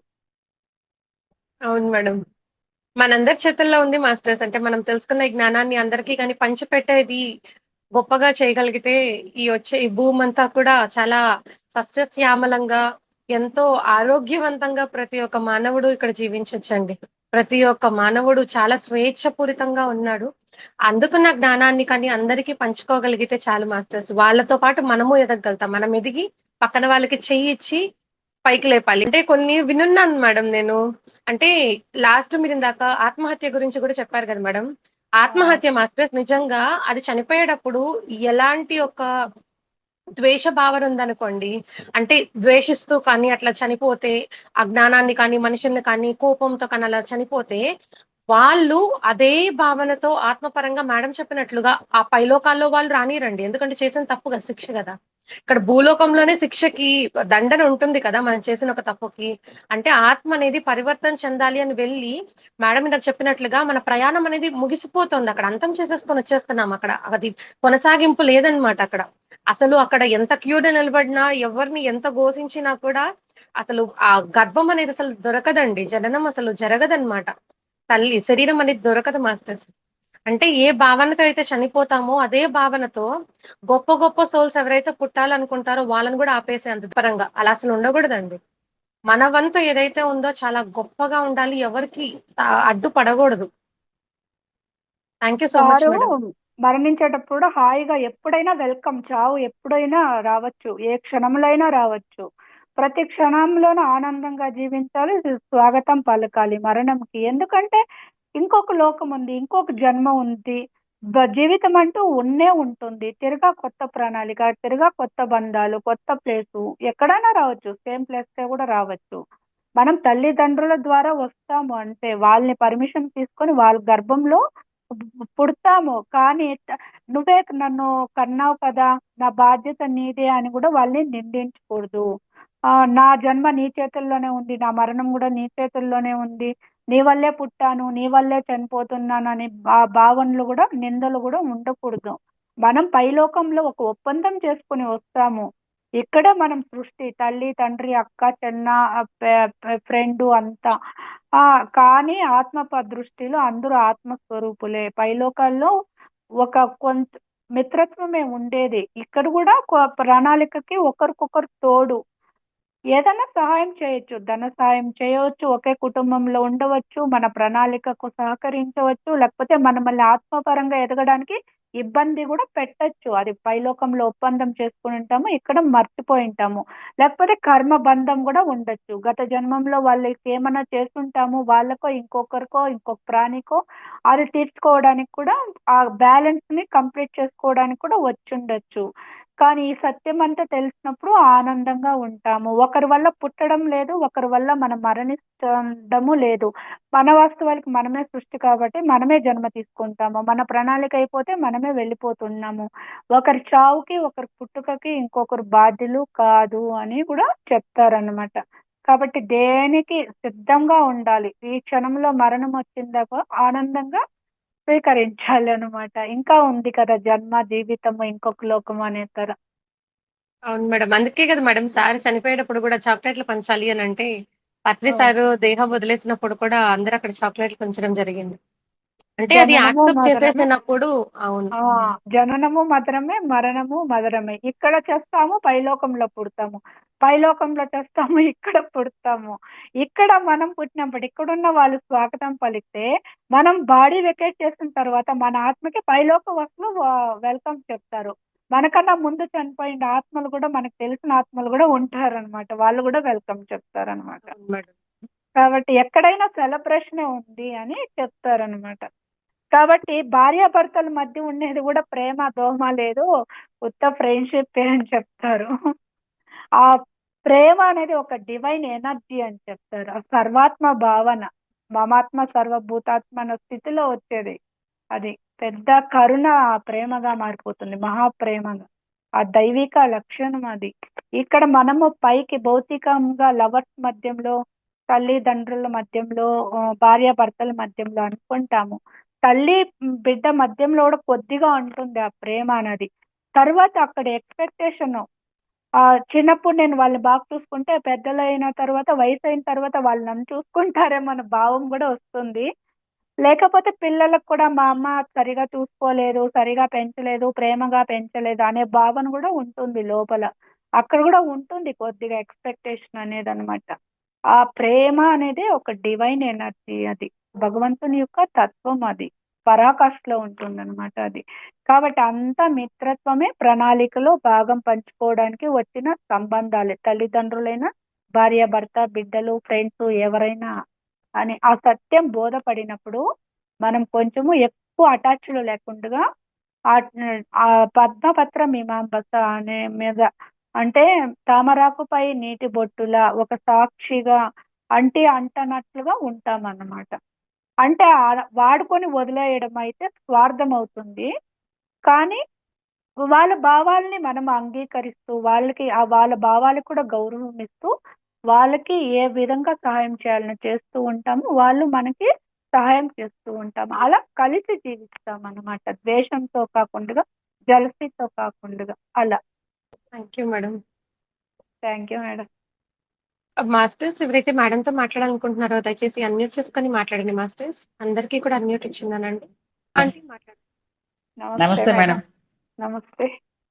చాలా అద్భుతంగా చెప్పారు మేడం. అంటే ప్రతి విషయాన్ని మళ్ళా అన్నీ గుర్తు చేస్తూ సార్ ఏదైతే కాన్సెప్ట్ చెప్పారో ఆ విషయాలన్నీ మళ్ళా మననం చేశారు చక్కగాని. ఎందుకంటే తెలుసుకోవాల్సిన సత్యం ఎప్పుడు తెలుసుకుంటూనే ఉంటాం గానీ, మనం మర్చిపోతూ ఉంటుంటాం. ఇలా మనం ఏం నేర్చుకోవాలి, ఏం తెలుసుకోవాలి, తెలుసుకున్న జ్ఞానం ఎంత ఆచరణ చేస్తున్నాం అనేది మరి ఎప్పటికప్పుడు ఇది గుర్తు తెచ్చుకోవడమే మేడం. సజ్జన సాంగత్యం అనేది. చాలా అద్భుతంగా, చక్కగా బాగా వివరించి చెప్పారు మేడం. నిజంగా జన్మల కోసం, ఆట్ల కోసం మన భూమి మీదకి థా ఎందుకొచ్చాము? అసలు ఏ లక్ష్యంతో వచ్చాము? ఎందుకు చేయాలి? ఎందుకు పుడుతున్నాము? ఎందుకు చనిపోతున్నాము? ఏంటి మన ప్రణాళిక ఏంటి? అసల ఇవన్నీ జన్మ, పునర్జన్మ కోసం చాలా అద్భుతంగా చెప్పారు మేడం. నిజంగా భగవద్గీత కృష్ణుడిది సారాంశం ఒకటి, ఈ బుద్ధుడి సారాంశం ఒకటి. ఇవన్నీ నిజమే మరణం ఎక్కడ ఉండదు. అందరి దగ్గరే ఉంటుంది. కానీ అయినా సరే తెలుసు మేడం సత్యం తెలిసినా అందరికీ తెలుసు. మనం చనిపోతామని తెలుసు. అయినా సరే చనిపోయిన దగ్గర కూర్చొని ఏడుస్తూ ఉంటాం. ఎందుకంటే ఇది సహజం. అంటే ఈ మానవ సహజం ఏమో తెలీదు గానీ, ఒక్క ఆధ్యాత్మికవేత్తలు మాత్రమే ఇప్పుడు మనం ఆ ధ్యానంలోకి వచ్చినోళ్ళు మాత్రమే పత్రిసాలను చూసి నేర్చుకోవాలి. పుట్టుట సెలబ్రేషనే, గిట్టుట సెలబ్రేషనే. కాబట్టి పుట్టినప్పుడు చాక్లెట్ పంచుకున్నట్టే చనిపోయినప్పుడు చాక్లెట్ పంచుకోవాలని ఆయన నిజంగా మనకి గురువు, ఒక గురువు ఏంటంటే ఆచరణ చేసి చూపించారు మేడం ఆయన. ఆయన ఏదైతే నో మెడిసిన్ నో డాక్టర్ అందుకు. ఆయన ఆయన ఉండాలంటే అసలు ఏం అక్కర్లేదు. ఆయన ఆయన కావాలనుకుంటే ఏదైనా సాధించే శక్తి ఆయనలోనే ఉంది. ఎందుకంటే ఎంతో మందికి ఆయన పునర్జన్మ ఇచ్చిన ఆయన, ఎంతో మందికి హీలింగ్ చేసిన ఆయన, ఆయనకి ఆయన హీల్ చేసుకోలేరా అంటే అది కాదు. ఎందుకంటే ఆయన వచ్చిన లక్ష్యం అయిపోయింది. కాబట్టి ఏది అంటే ఇది కూడా ఆయన ఆచరణ చేసి చూపించారు. అంటే మనం ఎలాగ ఉండాలనేది. ఎందుకంటే నిజమే ఈ అక్కడ ఆ లోకంలో స్వాగతం పలుకుతారు అన్నట్టు మీరు. ఏముంది ఇక ఈ లోకం నుంచి ఇంకో లోకంకి వెళ్తున్నాం, అంతకని ఇంకేం లేదు కదా. మా ఆత్మకు చావలేదన్నట్టు. అద్భుతంగా చెప్పారు madam. Thank you very much. నిజంగా ఇలాంటి గొప్ప గొప్ప వాళ్ళు తీసుకొచ్చి పరిచయం చేసిన బ్రహ్మాస్ మెడిటేషన్ ఛానల్ నీరజ కూడా థ్యాంక్ యూ అమ్మా. Thank you madam. ఎందుకంటే ఆ సమయంలో దుఃఖం ఉంటుంది, కానీ దాన్ని ఇంకా మనసు డిప్రెషన్ కి పోయి మనం ఇంకా మళ్ళీ పాడు చేసుకోకూడదు. అనారోగ్యం శరీరాన్ని అనారోగ్య పాలైపోతుంది కదా. అదే ఆలోచించి డిప్రెషన్ లో పోయేస్తూ ఉంటాం కదా సహజంగా. ఆ సమయంలో దుఃఖం ఉంటుంది, కలిసి జీవించుంటాం కాబట్టి ఎవరైనా మన బంధువులు ఇంట్లో వాళ్ళు పోయినప్పుడు. కానీ ఆత్మజ్ఞానం ఉన్నప్పుడు దాన్ని ఇంకా త్వరగా మేల్కోవడానికి అవకాశం ఉంటుందన్నమాట. కాబట్టి ఎంతో మంది మన పిరమిడ్ మాస్టర్లో చాలా మంది వయసు పిల్లలు కూడా చనిపోయి ఉంటారు. ఉదాహరణకి కూకట్పల్లి లక్ష్మీ మేడం కావచ్చు, ఒక్క కొడుకు భర్త పోయారు. తను ఎంతో జ్ఞానం ఉంది కాబట్టి ఎంతో చక్కగా ర్యాలీలు చేస్తుంది, వేరే ఊర్లకు వెళ్ళి ఆత్మజ్ఞానాన్ని ఇస్తుంది. ఎందుకంటే ఆ సత్యం ఆ మేడంకి బోధపడింది కాబట్టి. అవును మేడం, మీరు అన్నట్టు ప్రతి ఒక్కరి జీవితంలో సంఘటనలు ఉంటాయి. కానీ ఒకటి ధ్యానం ఉంటే తొందరగా రికవర్ అవుతారు. అంటే డిప్రెషన్లోకి వెళ్ళిపోకుండా కొన్నాళ్ళు బాధపడి, అంటే మీరు అన్నట్టు కలిసిమెలిసి జీవించాయి కాబట్టి భౌతిక శరీరంతో ఉండం కదా, కాబట్టి మనిషి కనబడరు కదా. ఆత్మతో ఉన్న ఆత్మ చావలని తెలుసు కానీ కనబడదు ఆత్మ. అదే శరీరంతో ఉన్న వాళ్ళైతే కనబడతారు. మరి ఆ శరీరంతో సహజీవనం చేశారు కాబట్టి, కుటుంబంతో ఉన్నారు కాబట్టి వాళ్ళు కనబడరు కాబట్టి బాధ ఉంటుంది. అది ఎవరు తీర్చలేరు అనుకోండి. అది కానీ మరుపు అనేది సహజం కాదు. మనకు ధ్యానం అందులోనే తొందరగా రికవర్ అవుతారు. మీరు అన్నట్టు ధ్యానం లేని వాళ్ళు ఆ డిప్రెషన్లోనే ఉండి చాలా రోగాలు పాలవుతూ, చాలా మంది మంచాలు ఎక్కేసి, చాలా మంది సూసైడ్ కూడా చేసుకుంటారు. ఇంక వాళ్ళు లేకపోతే జీవితం లేదనుకున్న సూసైడ్ కూడా చేసుకుని ఉన్నారు. కాబట్టి ఇంకొక మేడం కూడా నత్వం శోచితో అర్హసి, ఇదే శ్లోకం. జాతస్తే ధ్రువం మృత్యు ధ్రువం జన్మ మృత్యుశ్చేత తస్మాత్ అపరిహారార్థే నత్వం శోచిత అర్హసి. నత్వం శోచిత అర్హసి అని ఒక బుక్ రాస్తారు. పత్రి సార్ టైటిల్ అనమాట. Lakshmi madam, Guntur district, Narsapuram. ముగ్గురు పిల్లలు పోయిస్తారనమాట. ఆ మేడం మేనరికంలో చేసుకున్నారు. ముగ్గురు అబ్బాయిలు. ఒకటి గర్భస్థ శిశువు, ఇంకొకటి పుట్టినాక ఫిజికలీ మెంటలీ ఛాలెంజ్డ్, ఇంకొక అబ్బాయి 10th ఇంటర్ పాస్ అయినాక యాక్సిడెంట్ అనమాట. ఆ మేడం డిప్రెషన్ పోయేస్తారు. సారు వాళ్ళ ఇంటికి వెళ్ళినప్పుడు మేడంని చూస్తే ఇదంతా డ్రామా మేడం అన్నారనమాట. ఆ ఒక్క దీనితో మేడము రిలాక్స్ అయిపోయారు. తర్వాత నత్వం శోచితో అర్హసి అని. ఆ గర్భస్థ శిశువు ఏమంటే ఆ అనుభవం కోసమే ఆ తల్లిని ఎంచుకునిందంట. రెండవ బిడ్డ వచ్చి నేను ఎంత ఫిజికల్ మెంటల్ గా ఛాలెంజ్ గా ఉన్నా కూడా నీ ప్రేమని నాకు పంచుతానని పైన ఒప్పుకొని వచ్చావు, నువ్వు అంతే ప్రేమని చూపించావు కాబట్టి నా పని అయిపోయింది, అనుభవం అయిపోయింది, నేను ఎలా ఉన్నా కూడా ఆనందంగానే ఉంటాడంట. ఆ అబ్బాయి ఎప్పుడు నవ్వుతానే ఉంటాడంట. వీళ్ళు అంతే ప్రేమను చూపించారంట ఆశ్రయించుకోకుండా. అనుభవం అయిపోయింది, వెళ్ళిపోయాడు. ఇంకొక పిల్లవాడు అంతా ముస్లిమ్స్ క్రిస్టియన్స్ ఎవరైనా ఎంతో చక్కగా ఆడుకుంటూ పాడుకుంటూ ఇండ్లకు తీసుకుని వచ్చేవాళ్ళు అనమాట. ఆ బాగా పుట్టుండే అబ్బాయి. ఆ అబ్బాయి యాక్సిడెంట్. ఎందుకంటే ఎలాంటి వాళ్ళతో అయినా ఆనందంగా జీవించడము, వర్తమాన క్షణంలో అందరితో కలిసిమెలిసి ప్రేమతత్వంతో ఉండడము, దానికోసం వచ్చాడు. ఆ పని అయిపోయింది అనమాట. కాబట్టి ఆ మేడము నత్వం శోచితో అర్హసి అనేది ఈ శ్లోకం బేసే అనమాట. పత్రి సార్ చెప్తే బుక్ రాసింది అనమాట. ఆ మేడం ఎవరైనా అడ్రస్ ఇస్తే కూడా పంపిస్తారు. లక్ష్మీ మేడం అనమాట, నర్సాపురం, గుంటూరు డిస్టిక్. ఆ మేనర్. కానీ మనం అనుకుంటాము ఏం కర్మ చేస్తుంటారని. కర్మ కూడా ఉంటుంది, ప్లస్ ఆ సోల్స్ కూడా సెలెక్ట్ చేసుకుంటుంది. ఒక ఫాదర్ ని మదర్ ని పైలోకాల్లో అనుభవాల కోసమే. ప్రణాళికలో కూడా కొన్ని ఎంపికలు. మనం ప్రతి దీనికి కూడా అంటే కర్మ అని కూడా అనుకోకూడదు. కానీ మనం సృష్టించుకున్నది మన వాస్తవాలు అనే సత్యం అయితే మనకి బాగా గుర్తు పెట్టుకోవాలి. ప్రతి దీనికి కర్మ ఎవరికో ఏమో చేస్తుంటామని కూడా కాదు. కొన్ని ఒప్పందాలు కూడా ఉంటుందన్నమాట. సోలు ఆత్మపరంగా ఎదగడానికి వాళ్ళకి సహకరించడానికి మనము ఒప్పుకుంటాము తల్లిదండ్రులుగా. మనకి సహకరించడానికి మన బిడ్డలు కూడా ఉంటారు. వయసైనాక చూడడము, డబ్బు సహాయం చేయడము, కష్టపడి సంపాదించి ఇవ్వడము అది కూడా జరుగుతుంది. ఏదైనా మన ఒప్పందం ప్రకారమే, అనుమతి లేనిది ఏది జరగదు. అది మాత్రం గుర్తుపెట్టుకోవాలి. 2 రకాలుగానే ఉంటుంది. దానికి మీ వాస్తవానికి మీరే సృష్టికర్త. మీ కర్మలకి కర్మ అంటే మంచి కావచ్చు, చెడు కావచ్చు. ఏదైనా కర్మే. కాబట్టి అలా మనము ఇంకా దగ్గరగా ఆలోచించాలి. గబామని కూడా ఎవరిని నిందించకూడదనమాట. ఒక ఇన్సిడెంట్ చెప్తాను చిన్నగా. లాస్ట్ ఇయర్ ఒక మేడంది ఫోన్ ఎవరో తీసేస్తారనమాట. బ్యాగ్‌ని ఇంకా పక్కన పెట్టి బాత్రూమ్ పోవడానికి వెళ్ళినప్పుడు మర్చిపోయారు. ఎవరో తీసుకొనేస్తారు. అదే ఆమె చెప్పడం వల్ల ఒక ఇద్దరు ముగ్గురికి తెలిసింది. ఒక మాస్టర్ ఏం చేస్తారంటే మొహం మీదే "నువ్వు ఎవరిదో తీసేసుంటావు ఇంతకు ముందు. ఆ కర్మ ఇప్పుడు క్లియర్ అయిపోయింది. పో" అని మొహం మీద చెప్పేసింది. దానికే నీ మొబైల్ ఎత్తుకొనేస్తారు అని. కానీ ఆ మేడం 10 డేస్ ఆరాంగా ఎంజాయ్ చేస్తారు. అవసరమైతే నా మొబైల్ ఇస్తా అంటుంది. ఎవరికన్నా కాల్ చేయాలంటే మాత్రం.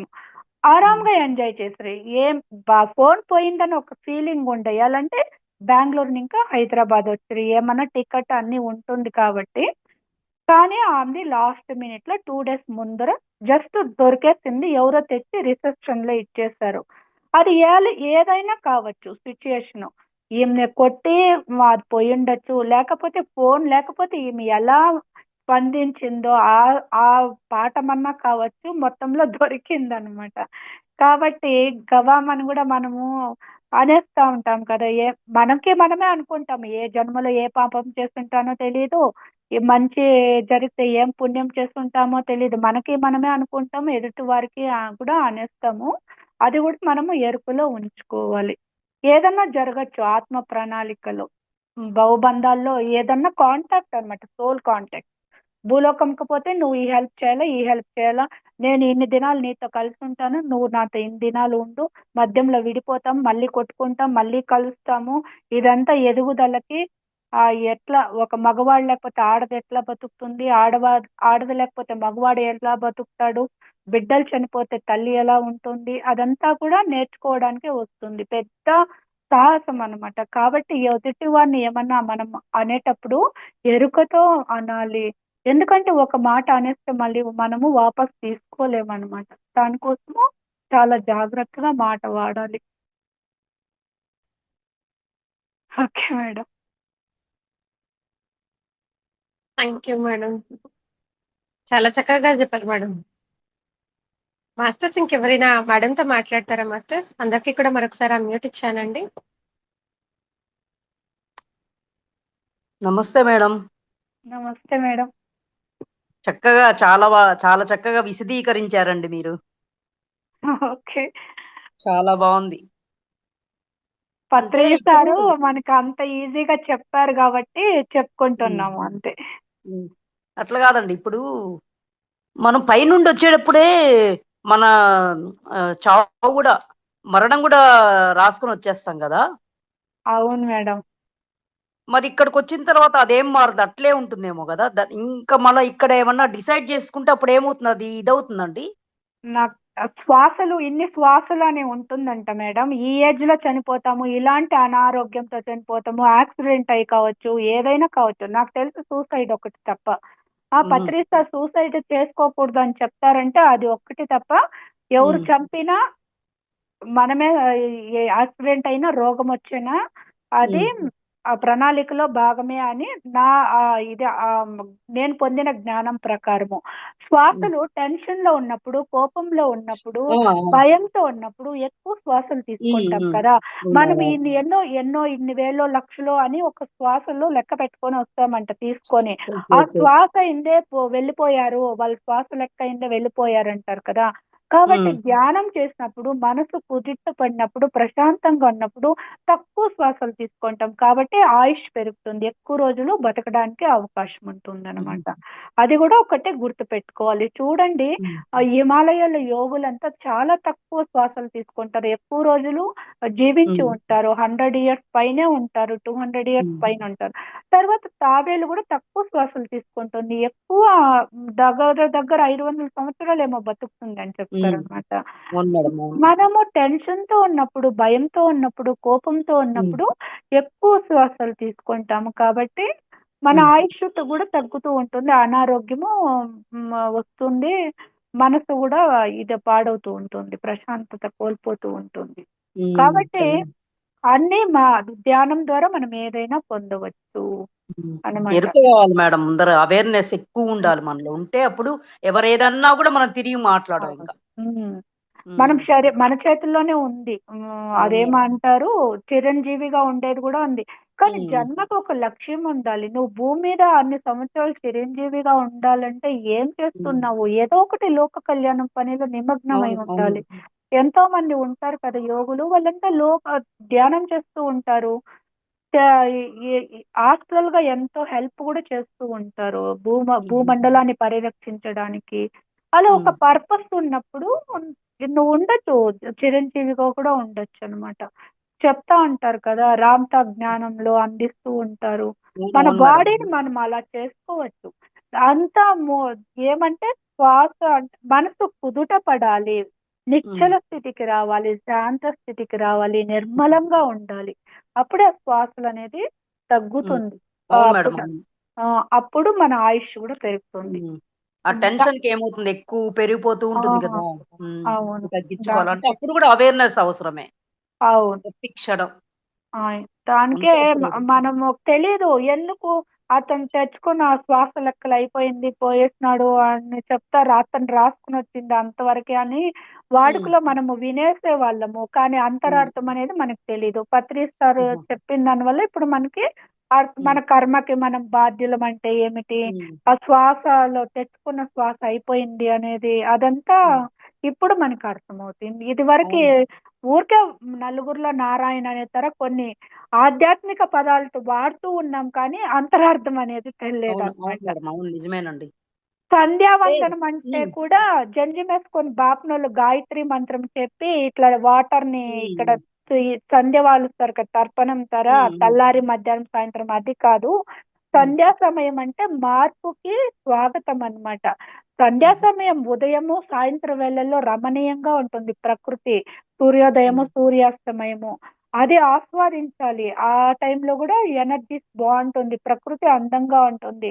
అంతేకాదు మార్పు అన్నమాట, రాత్రి పోయి పగలు, పగలు పోయి రాత్రి, ప్రతి ఒక్క జీవితంలో కూడా మార్పు అనేది ఉంటుంది.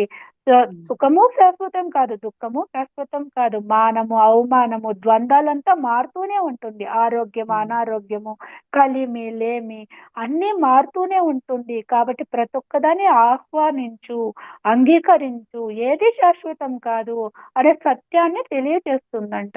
కాబట్టి పత్రిస్తారు కుండ బద్దలు కొట్టినట్లుగా మనకి వాడుకలో మనకి పెద్దలు చెప్పిందే ఒక విధము, అంతరార్థమే ఒక విధం అన్నమాట. మేడం ఇప్పుడు మనం రోజు అనుకోవాలనా, నేను మార్పు చెందడానికి సిద్ధంగా ఉన్నానని ప్రతిరోజు మనం అనుకుంటూ ఉండాలా, లేకపోతే అవసరం లేదా? అనుకుంటూ ఉండడం అని కాదు, ఉమ్, మనము చూపించాలి ఆ పరివర్తన, మార్పు అనేది ఓకే. వచ్చేయాలి ఆటోమేటిక్ గా, మన మాటల్లో ఉమ్, కానీ చేతల్లో కానీ చేష్టల్లో కానీ ఉమ్, ఆటోమేటిక్ గా వచ్చేయాలి, అనుకుంటే అనేది కాదు. అది ఉమ్, సాధన చేసినప్పుడు మనం మర్చిపోతాము, నేను శరీరం కాదు ఆత్మ అనే ఎరుక అయితే ఎప్పుడు ఉమ్, ఉండాలన్నమాట. ఉమ్, ఆత్మ అనే ఎరుకు ఉన్నప్పుడే మనకి ధైర్యం అనేది వస్తుంది, భయం పోతుంది, టెన్షన్ పోతుంది. ఉమ్, ఆ ఎవరైనా ఏమన్నా అన్నా కూడా ఒకటి ఉమ్. నాదేదో కర్మ తొలగింది అన్నా అనుకోవచ్చు, ఆ, లేకపోతే నిజం. ఎక్కువ కూడా ఫీల్ అవ్వాల్సిన అవసరం అనేది కూడా ఉండదు ఉమ్, అనమాట.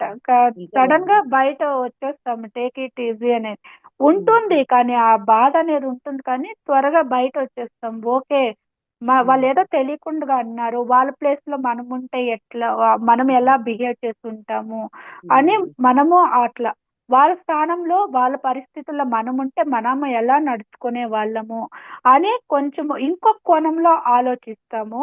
లేకపోతే ఏదో నా కర్మ అది క్లియర్ అయిపోయిందిలే. ఎప్పుడో ఏమో ఉండుంటుంది బ్యాలెన్సు అని గూడా అవ్వచ్చు. ఏదైనా లేకపోతే అతనికి తెలీదు అజ్ఞానము కాబట్టి అట్లా ఓకే అనే కొంచెం ఈజీగా తీసుకుంటాము. దాని గురించే మళ్ళీ ఆలోచిస్తూ మన ఎనర్జీనంతా వేస్ట్ చేసుకోమనమాట. కాబట్టి మా ఆత్మస్వరూపులమనే ఎరుక ఉండాలి. ఏది శాశ్వతం కాదు అనే సత్యము బోధపడి ఉండాలి. మన వాస్తవాలకి మనమే సృష్టికర్త. అదే అద్భుతమైన జ్ఞాన సూత్రం అన్నమాట. రాముడు చెప్పినా, కృష్ణుడు చెప్పిన జగద్గురు చెప్పినా, పెద్దలు చెప్పినా అదే అన్నమాట.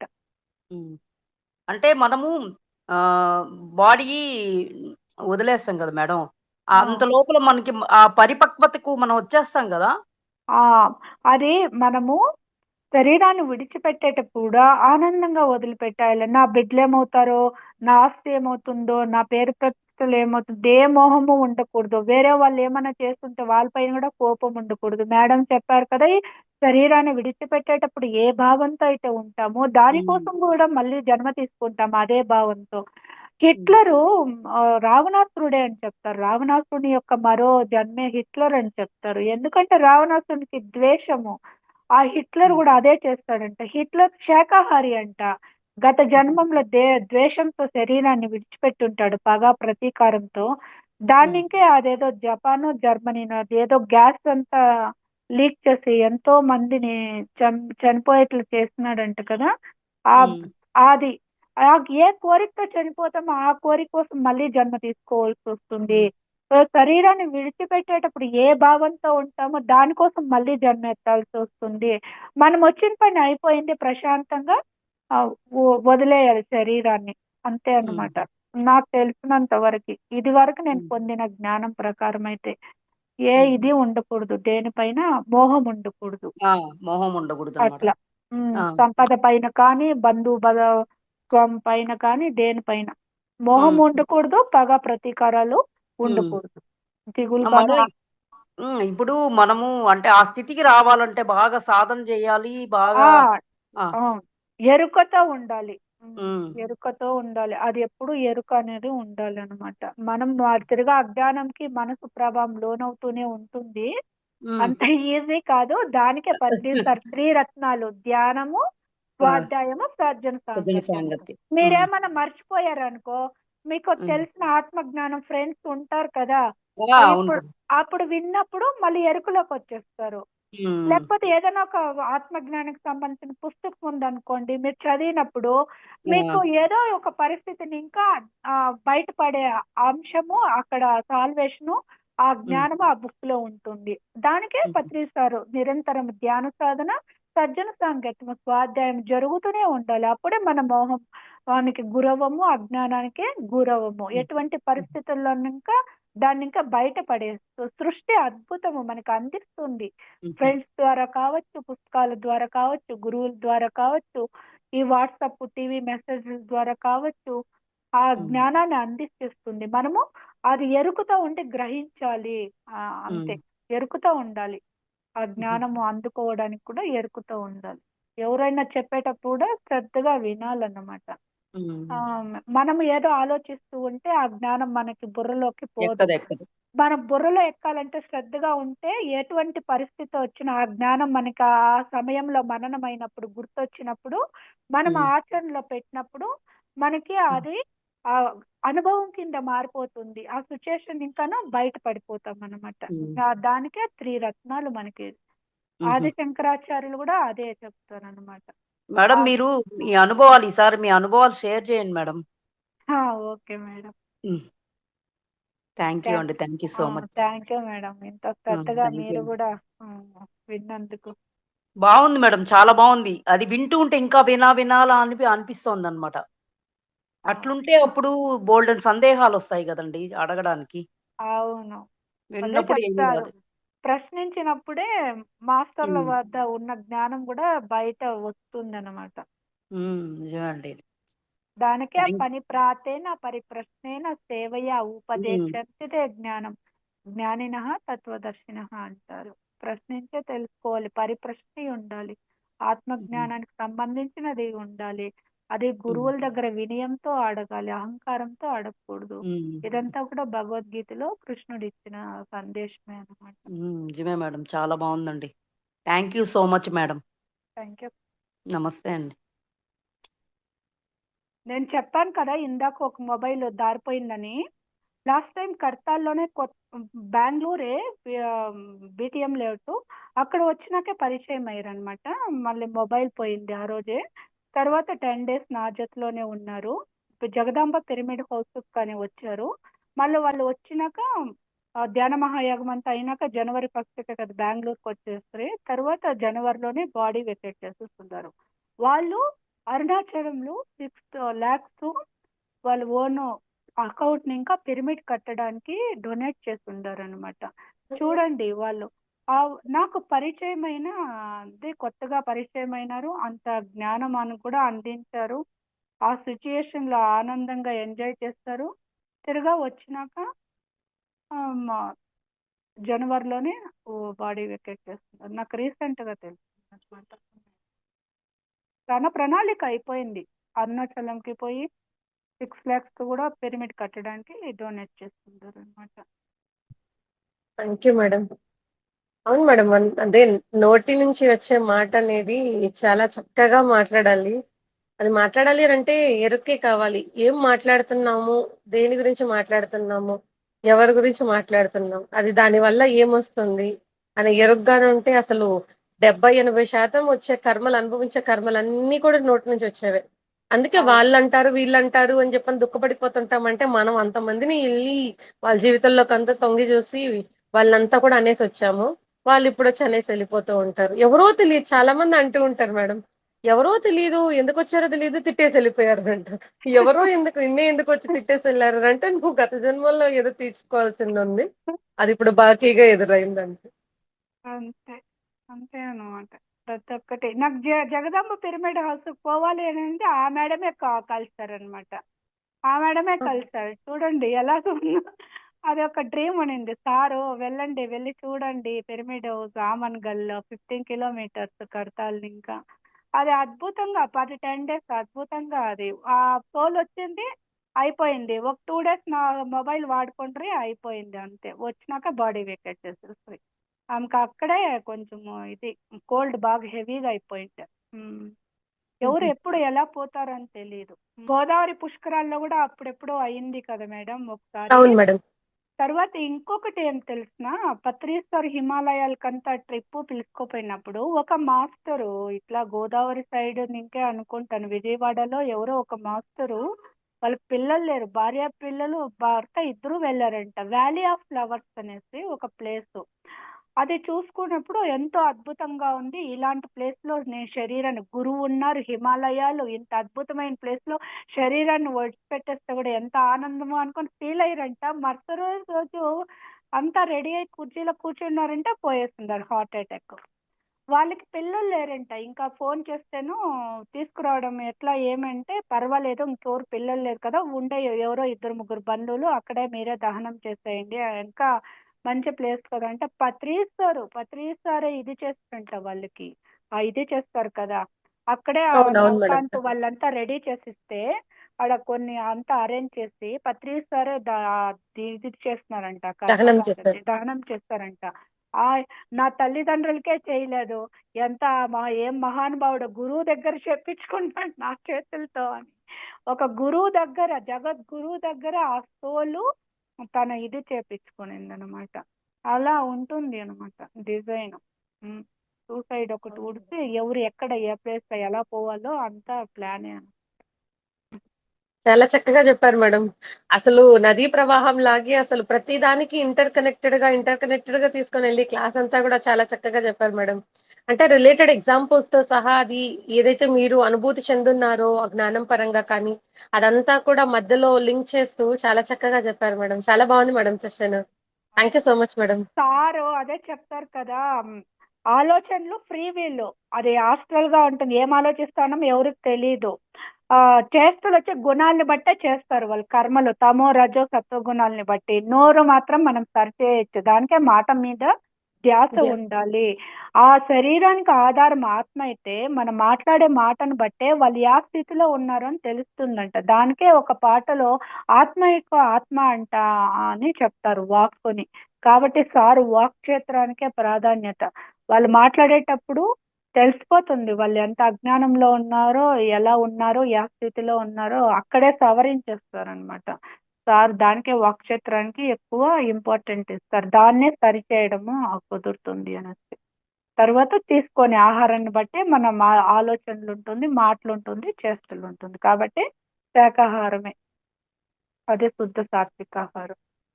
మనము మన ఇంట్లో పూజ గదికి ప్రాముఖ్యత ఇస్తాం కానీ పత్రిసారు వంటగదికి ప్రాముఖ్యత ఇస్తారనమాట. మనం చేసే వంటను బట్టే మన ఆలోచనలు, వాక్కులు, కర్మలు ఉంటుందన్నమాట. కాబట్టి అంత పిఎస్ఎస్ఎం లో పత్రిది మనం ఇది వరకు ఏం పెట్టుకున్న భావాలు దాన్ని అంతా ఉల్టా పడేసి అసలైన సత్యాన్ని వెలికి తీశారనమాట.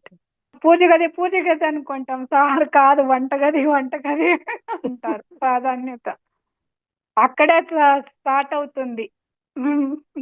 మీ ఆలోచనలకి, వాక్కులకి, చేష్టలకి మూలస్థానము వంటగది అన్నమాట.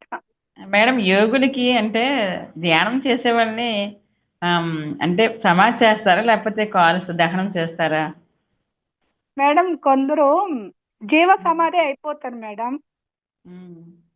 సరే వీరబ్రహ్మేంద్ర స్వామి, రాఘవేంద్ర స్వామి అంతా కూడా జీవ సమాధి అయిపోతారు. మనకి పత్రి సార్ని కడతాల్లో చూస్తురా మీరు యూట్యూబ్ లో వీడియోలు అంతా లైవ్ చూసా మేడం. బాడీని అట్లా పెడతారు. కాకపోతే కొన్ని సామాగ్రి ఏమంటే విభూది ఇట్లా అంతా బిల్వ పత్రాలు ఇట్లా ఉప్పు అట్లా అంతా కూడా పోస్తారు కొందరు. అట్లా పోసి పెడతారంట. ఎందుకంటే ఆ ఎనర్జీస్ ఉంటుందంట యోగుల సమాధుల దగ్గర. ఆ ఎనర్జీస్ అనేది ఉంటుందంట. అక్కడ కూర్చొని ధ్యానం చేస్తే మా సహజంగా మనం ఒక్కరే చేసేదానికన్నా మూడింతల శక్తి వస్తుందంట. యోగుల సమాధుల దగ్గరతో కానీ, పౌర్ణమి టైంలో కానీ, సామూహిక ధ్యానం కానీ, అరణ్యాల్లో కానీ, నదీ తీరాలు, సముద్రాలు ఇట్లా చోట్లలో చేస్తే మూడింతల శక్తి వస్తుంది. తక్కువ సమయంలోనే మనం ఆలోచన రహిత స్థితికి వెళ్తాము పిరమిడ్ లో కానీ. కాబట్టి యోగుల సమాధుల దగ్గర కూడా ధ్యానం చేయాలి అని చెప్తారు. సహజంగా అయితే సమాధిలే నాకు తెలిసినంత వరకు ఆ గురు సమాధి అని వింటూ ఉంటాం కదా. సహజంగా సమాధి చేస్తారు, ఆ గురువుల సమాధి దగ్గరికి పోతారు.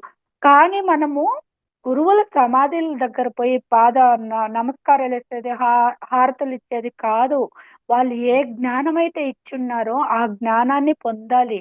ఆ సమాధుల దగ్గర కూర్చొని కూడా ధ్యానమే చేయాలి. దానికి సారు నా పాదాలు కాదు పదాలని పట్టుకోండి, నేను మీ గురువును కాదు మీకు మిత్రుణ్ణి, ఒక ఇన్ఫార్మర్ని, నేను ఒక సత్యాన్ని తెలుసుకున్నాను, ఆ సత్యంలో జీవిస్తున్నాను, దానివల్ల నేను ఏం లాభం పొందానో నాకు అర్థమైంది, దాన్ని మీకు తెలియజేస్తున్నాను అని చెప్తారనమాట. కాబట్టి సద్గురువుల ఇచ్చిన జ్ఞానాన్ని మన జీవితంలో అన్వయించుకోవాలి. బట్ ఆ యోగుల సమాధుల దగ్గర ఎనర్జీస్ ఉంటుంది, అక్కడ కూర్చొని ధ్యానమే చేయాలి. ఆ సమాధులు కడిగి పూజ చేయడం కాదు. ఆ గురువుతో శిష్యులకు మధ్య కూడా ఆ సంబంధం అనేది ఉండకూడదు. ఆ జ్ఞానపరంగా ఉండాలి కానీ శరీరపరంగా నువ్వు గురువు నేను శిష్యుడు అనేది ఉండకూడదు. పత్రి సార్ చెప్తారు, సదానంద గురువుకి ఉన్నప్పుడు సుశ్రూష చేయడం, జ్ఞానాన్ని పొందడం జరిగింది. కానీ అతను బాడీ వెకేట్ చేసినాక నందవరంలో సమాధి చేస్తారు. పత్రి సారే చూస్తారు, వెళ్ళి అంతా కూడా చేశారు. కానీ పౌర్ణమి టైంలో, గురు పౌర్ణమి టైంలో మాత్రం పత్రి సార్ అక్కడికి వెళ్ళి అందరికి జ్ఞానాన్ని అందిస్తారు. ఆత్మ జ్ఞానాన్ని ఫ్లూట్ ద్వారా ధ్యానం చేపిస్తారు. అన్న ప్రసాదం అంతా కూడా వితరణ చేస్తారు. వేరే టైంలో అంతా అక్కడ ఉండే మాస్టర్స్ చూసుకుంటారు. నాకు ఆ గురువుని సమాధి పట్టుకుని కడగాల, పూజ చేయాలా, పూలు పెట్టాలా, హారతి ఎత్తాలా అదంతా లేదు. గురువు ఉన్నప్పుడు అతనికి కావాల్సిన ఏదో సుశ్రుతి చేస్తాను, అతని ద్వారా జ్ఞానాన్ని పొందాను, అంతే. ఆడికి కట్ అని చెప్పేస్తారు. కాకపోతే పౌర్ణమి టైంలో ఒక ఇదిగా వెళ్ళాలి, అతనికి కూడా ఒక రెస్పెక్ట్ ఇవ్వాలి. కాబట్టి అక్కడికి వెళ్ళడము, ఆడ మూడింతలో ఎనర్జీ ఉంటుంది. పౌర్ణమి టైము ప్రకృతిలో అదంతా ఇంకా ఎక్కువగా అధిక శక్తిని పొందుతారు. కాబట్టి అక్కడికి తీసుకువెళ్తారు పత్రిస్తారు. ఆ పత్రిస్తారు చెప్పారంట లాక్‌డౌన్ టైంలో మాధవి మేడం కర్తాల్లో ఉంటారు. మాధవి దాత్రిక. నేను లేకపోతే నేను లేనప్పుడు నువ్వు ప్రతిసారి గురు పౌర్ణమికి నందవరం వెళ్ళాలి సదానంద గురువు దగ్గరికి అని. అప్పుడు ఆ మేడంకి ఫ్లాష్ అవ్వలేదంట. కరోనా టైం కదా! దానికే సార్ వెళ్ళలేకపోతారు. ఆ మేడంకి కార్‌లో ఎక్కడికి వెళ్ళినా పర్మిషన్ ఉందంట. ఎవరు ఆపరంట. అట్లా అనుకున్నారు. కానీ బాడీ వెకేట్ చేస్తారు అని తెలీదంట. కానీ సారు బాడీ వెకేట్ చేసే 3 రోజులు ముందరంతా కూడా కాసిరెడ్డి నాయన, సదానంద గురూజీ, ఇంకొక గురూజీ సార్ గదిలోనే ఉన్నారంట. వాళ్ళు హాస్టల్‌గా ఉన్నారంట. సార్ చెప్పారు గురు పౌర్ణమి రోజు సదానంద గారు గొప్ప దైవాంశ ఇది మహా గొప్ప యోగి. అతను ఎప్పుడూ మనకి పిఎస్ఎస్ఎంకి ఎప్పుడూ మనకి సహాయం చేస్తూనే ఉంటారు. కాబట్టి గురువుల పట్ల భక్తి భావం ఉండాలి. అట్లని శరీరపరంగా కాదు, జ్ఞానపరంగా ఉండాలి. వినయంతో ఉండాలి. కృతజ్ఞతా భావంతో ఉండాలి. అహంకార రహితంగా ఉండాలి. వాళ్ళిచ్చిన జ్ఞానాన్ని ఆచరిస్తున్నప్పుడు వాళ్ళు ఎలాంటి సమయంలో అయినా మనకు సహాయం చేయడానికి సిద్ధంగా ఉంటారు. ఆత్మజ్ఞానం ద్వారా కూడా, ధ్యానం ద్వారా కూడా సిద్ధులొస్తుంది. దాన్ని అహంకారంగా దుర్వినియోగం చేయకూడదనమాట. కాబట్టి మనము ఎదిగే కొద్దిగా ఒదిగి ఉండాలి. అహంకార రహితంగా ఉండాలి. ఆచరణలో ఉన్నప్పుడు ఎంతోమంది మాస్టర్లు మనకు హెల్ప్ చేస్తారు. పత్రి మేడం వాళ్ళ బ్రదర్ కూడా సదానంద యోగి యొక్క శిష్యుడే అన్నమాట. ఒక యాక్సిడెంట్‌లో సదానంద యోగి రక్షిస్తారు. ఏదో యాక్సిడెంట్ అయ్యే టైంలో.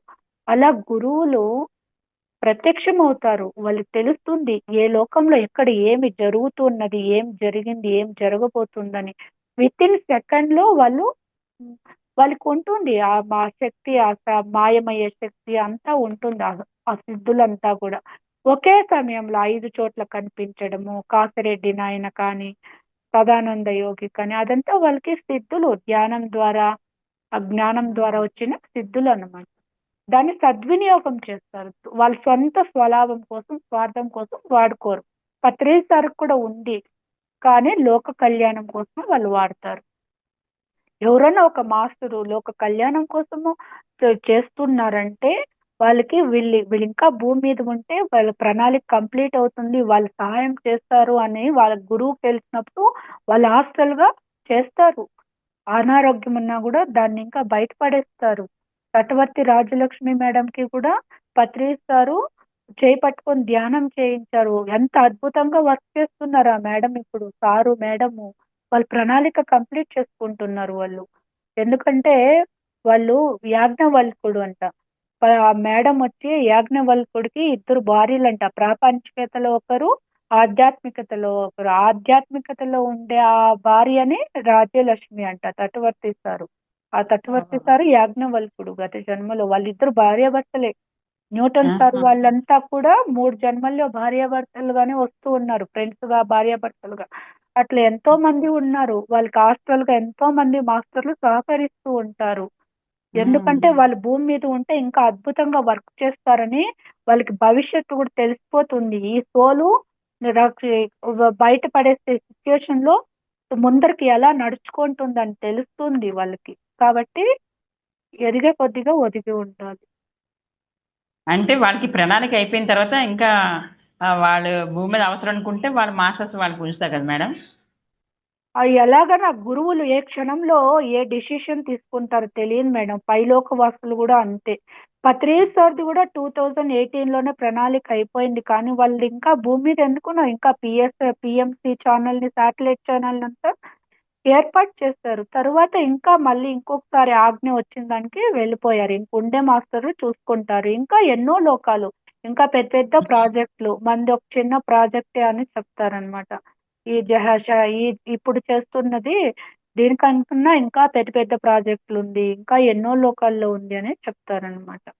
ఇప్పుడు ఏదైనా ఒక పని జరుగుతుంది. పెద్ద పెద్ద పనులంతా మన ఇంట్లో పెద్దలు చేసేస్తారు. చిన్న చితక అంతా ఉండే పిల్లలు మిగతా వాళ్ళు చూసుకుంటారులే అని నాకు వేరే ఊర్లో పని ఉందని వెళ్ళిపోతారు కదా! అదే విధంగానే అనమాట. ఈ లోకం విడిచి ఇంకొక లోకానికి వెళ్ళిపోతుంది ఆత్మ. అలా. చాలా బాగా చెప్పారు మేడం. అద్భుతంగా అంటే ఏదైనా అడిగితే దానికి ఉదాహరణతోటి అంటే జరిగిన సిచ్యుయేషన్సే దాన్ని మళ్ళా మీరు చెప్పడం వల్ల ఏంటంటే ఇంకా బాగా అర్థమవుతుంది అనమాట. నిజంగా నీరజ అన్నట్టు ఏది అడిగినా జ్ఞాన భాండాగారం అలాగ వచ్చేస్తుంది నదీ ప్రవాహం లాగా మీ దగ్గర నుంచి. అంటే అది అనుభవాలు వినాలి అని చెప్తారు కదా మేడం. పత్రి సార్ నాకు ఇంత జ్ఞానం ఎలా వచ్చిందంటే అందరి అనుభవాలు వినడం ద్వారానే నాకు ఇంత జ్ఞానం వచ్చింది. తరువాత ఉమ్, ఇది బుక్కులు చదవడం వల్ల, ఆధ్యాత్మిక పుస్తకాల్ని చదవడం వల్ల ఇంకా బుద్ధి వికసించింది అని చెప్తారు. తనకి చిన్నప్పుడు నత్తి ఉండేదన్నమాట. పత్రి సార్ పుట్టినప్పుడు కొండ నాలుక చిన్నాలుక అంటుకొని ఉండేదన్నమాట. నత్తిగా మాట్లాడేటప్పుడు వాళ్ళ అమ్మ చెప్పిందనమాట. బుజ్జి అని పిలుస్తారంట ఇంట్లో. బుజ్జి, నువ్వు తక్కువ మాట్లాడు, ఎక్కువ విను అనేది. అది తరువాత ఆధ్యాత్మికతలోకి పత్రి సార్కి ఉపయోగపడింది, అందరి అనుభవాలు వినడానికి. చిన్నప్పటి నుంచే పుస్తకాలు చదవడం అభ్యాసం ఉండేదన్నమాట. అది కూడా తిరిగా స్పిరిచువల్ వేలో ఆధ్యాత్మిక పుస్తకాల్లో చదవడానికి ఉపయోగపడింది. ఉద్యోగంలో కూడా ఊరూరు తిరిగే జాబే అనమాట. అది కూడా ధ్యాన ప్రచారం కోసము ప్రపంచం అంతా తిరగడానికి ఆ, ఉపయోగపడింది. తల్లి శుద్ధ సాత్విక మధ్వ బ్రాహ్మణ కుటుంబం, అదంతా ప్రణాళికలో భాగమే. ఆ సోలు ఎంచుకొని వచ్చింది ఆ ప్లేసు, తల్లిదండ్రుల్ని, ఆ చిన్నప్పటి పరిస్థితుల్ని, చదువులనంతా. అది తిరగా ప్రాపంచికత అయినా కూడా తిరగా ఆధ్యాత్మికతకి సహకరించింది అనమాట. అలా విని విని విని విని పత్రి సార్కి అంత జ్ఞానం వచ్చిందనమాట.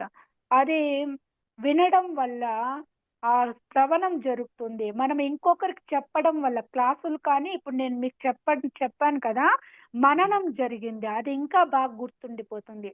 తర్వాత అలాంటి సిచ్యుయేషన్ మన జీవితంలో వచ్చినప్పుడు మనకి టక్కని సడన్ గా గుర్తొచ్చినప్పుడు మనం ఆచరిస్తాము. ఆచరిస్తే మనం బయటపడతాము, లేకపోతే ఏడుస్తా ఉంటాం అంతే.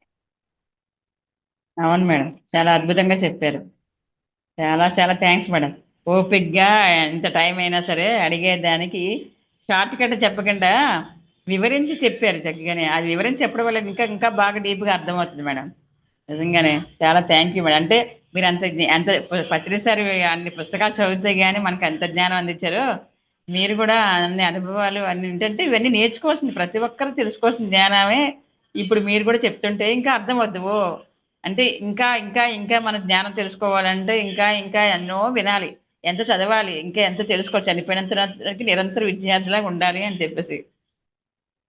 Thank you madam, thank you. Thank you madam. Masters ఇంకెవరైనా మేడంతో మాట్లాడతారా అండి, లేకపోతే సెషన్ క్లోజ్ చేసుకుందాం మాస్టర్స్? ఇంకా మేడంతో మాట్లాడడానికి ఏమి ఉండదమ్మా, ఎందుకంటే చాలా విషయాలు చెప్తారు మేడం గారు. ఇంకా అడిగే దాంట్లో ఇంకా అన్నీ వచ్చి అందరికీ. థ్యాంక్స్, నిజం చెప్పాలంటే అద్భుతంగా చెప్పారు madam. Okay madam, session close చేసుకుందామా మేడం అయితే? ఓకే మేడం, మీ సహనానికి కూడా అనంత కోటి ధన్యవాదాలు. ఎందుకంటే సహనం ఏముంది మేడం, అందరికీ ఉంది కదా మేడం. మీరు ఇంత గొప్పగా విశ్లేషిస్తున్నారు, అడిగే వాళ్ళు అలానే క్వశ్చన్స్ అడుగుతున్నారు, చెప్పేవాళ్ళు మీరు చెప్తున్నారు, వినేవాళ్ళు అందరం ఎవరి పని వాళ్ళు చక్కగా చేశాం మేడం. ఎందుకంటే ఫస్ట్ స్టార్టింగ్ ఇంకా ఎండింగ్ వరకు ఉండాలి కదా, దానికి. Thank you. పర్లేదు పర్లేదు. Thank you so much madam. చక్కగా చెప్పారు మేడం. సెషన్ చాలా చాలా బాగుంది మేడం. టాపిక్ కి ఇన్ అండ్ అవుట్ గా, ఆ టాపిక్ రిలేటెడ్ గా, దాంతో పాటు ఉదాహరణలతో మేడం చెప్పినట్లుగా చాలా చక్కగా అందించారు మేడం జ్ఞానాన్ని. అంటే ప్రతి ఒక్కరికి కూడా ఇది రీచ్ అయితే కాన చాలా జ్ఞానం మీరు ఈ వీడియో ద్వారానే అందుతుంది మేడం. చాలా thanks madam. Thank you madam. Thank thank you you master. Master. Thank you master. జై హో పత్రిజీ, జై హో పత్రిజీ, జై హో పత్రిజీ. Thank you masters. అందరికీ కూడా శుభరాత్రి అండి. బాయ్ అండి.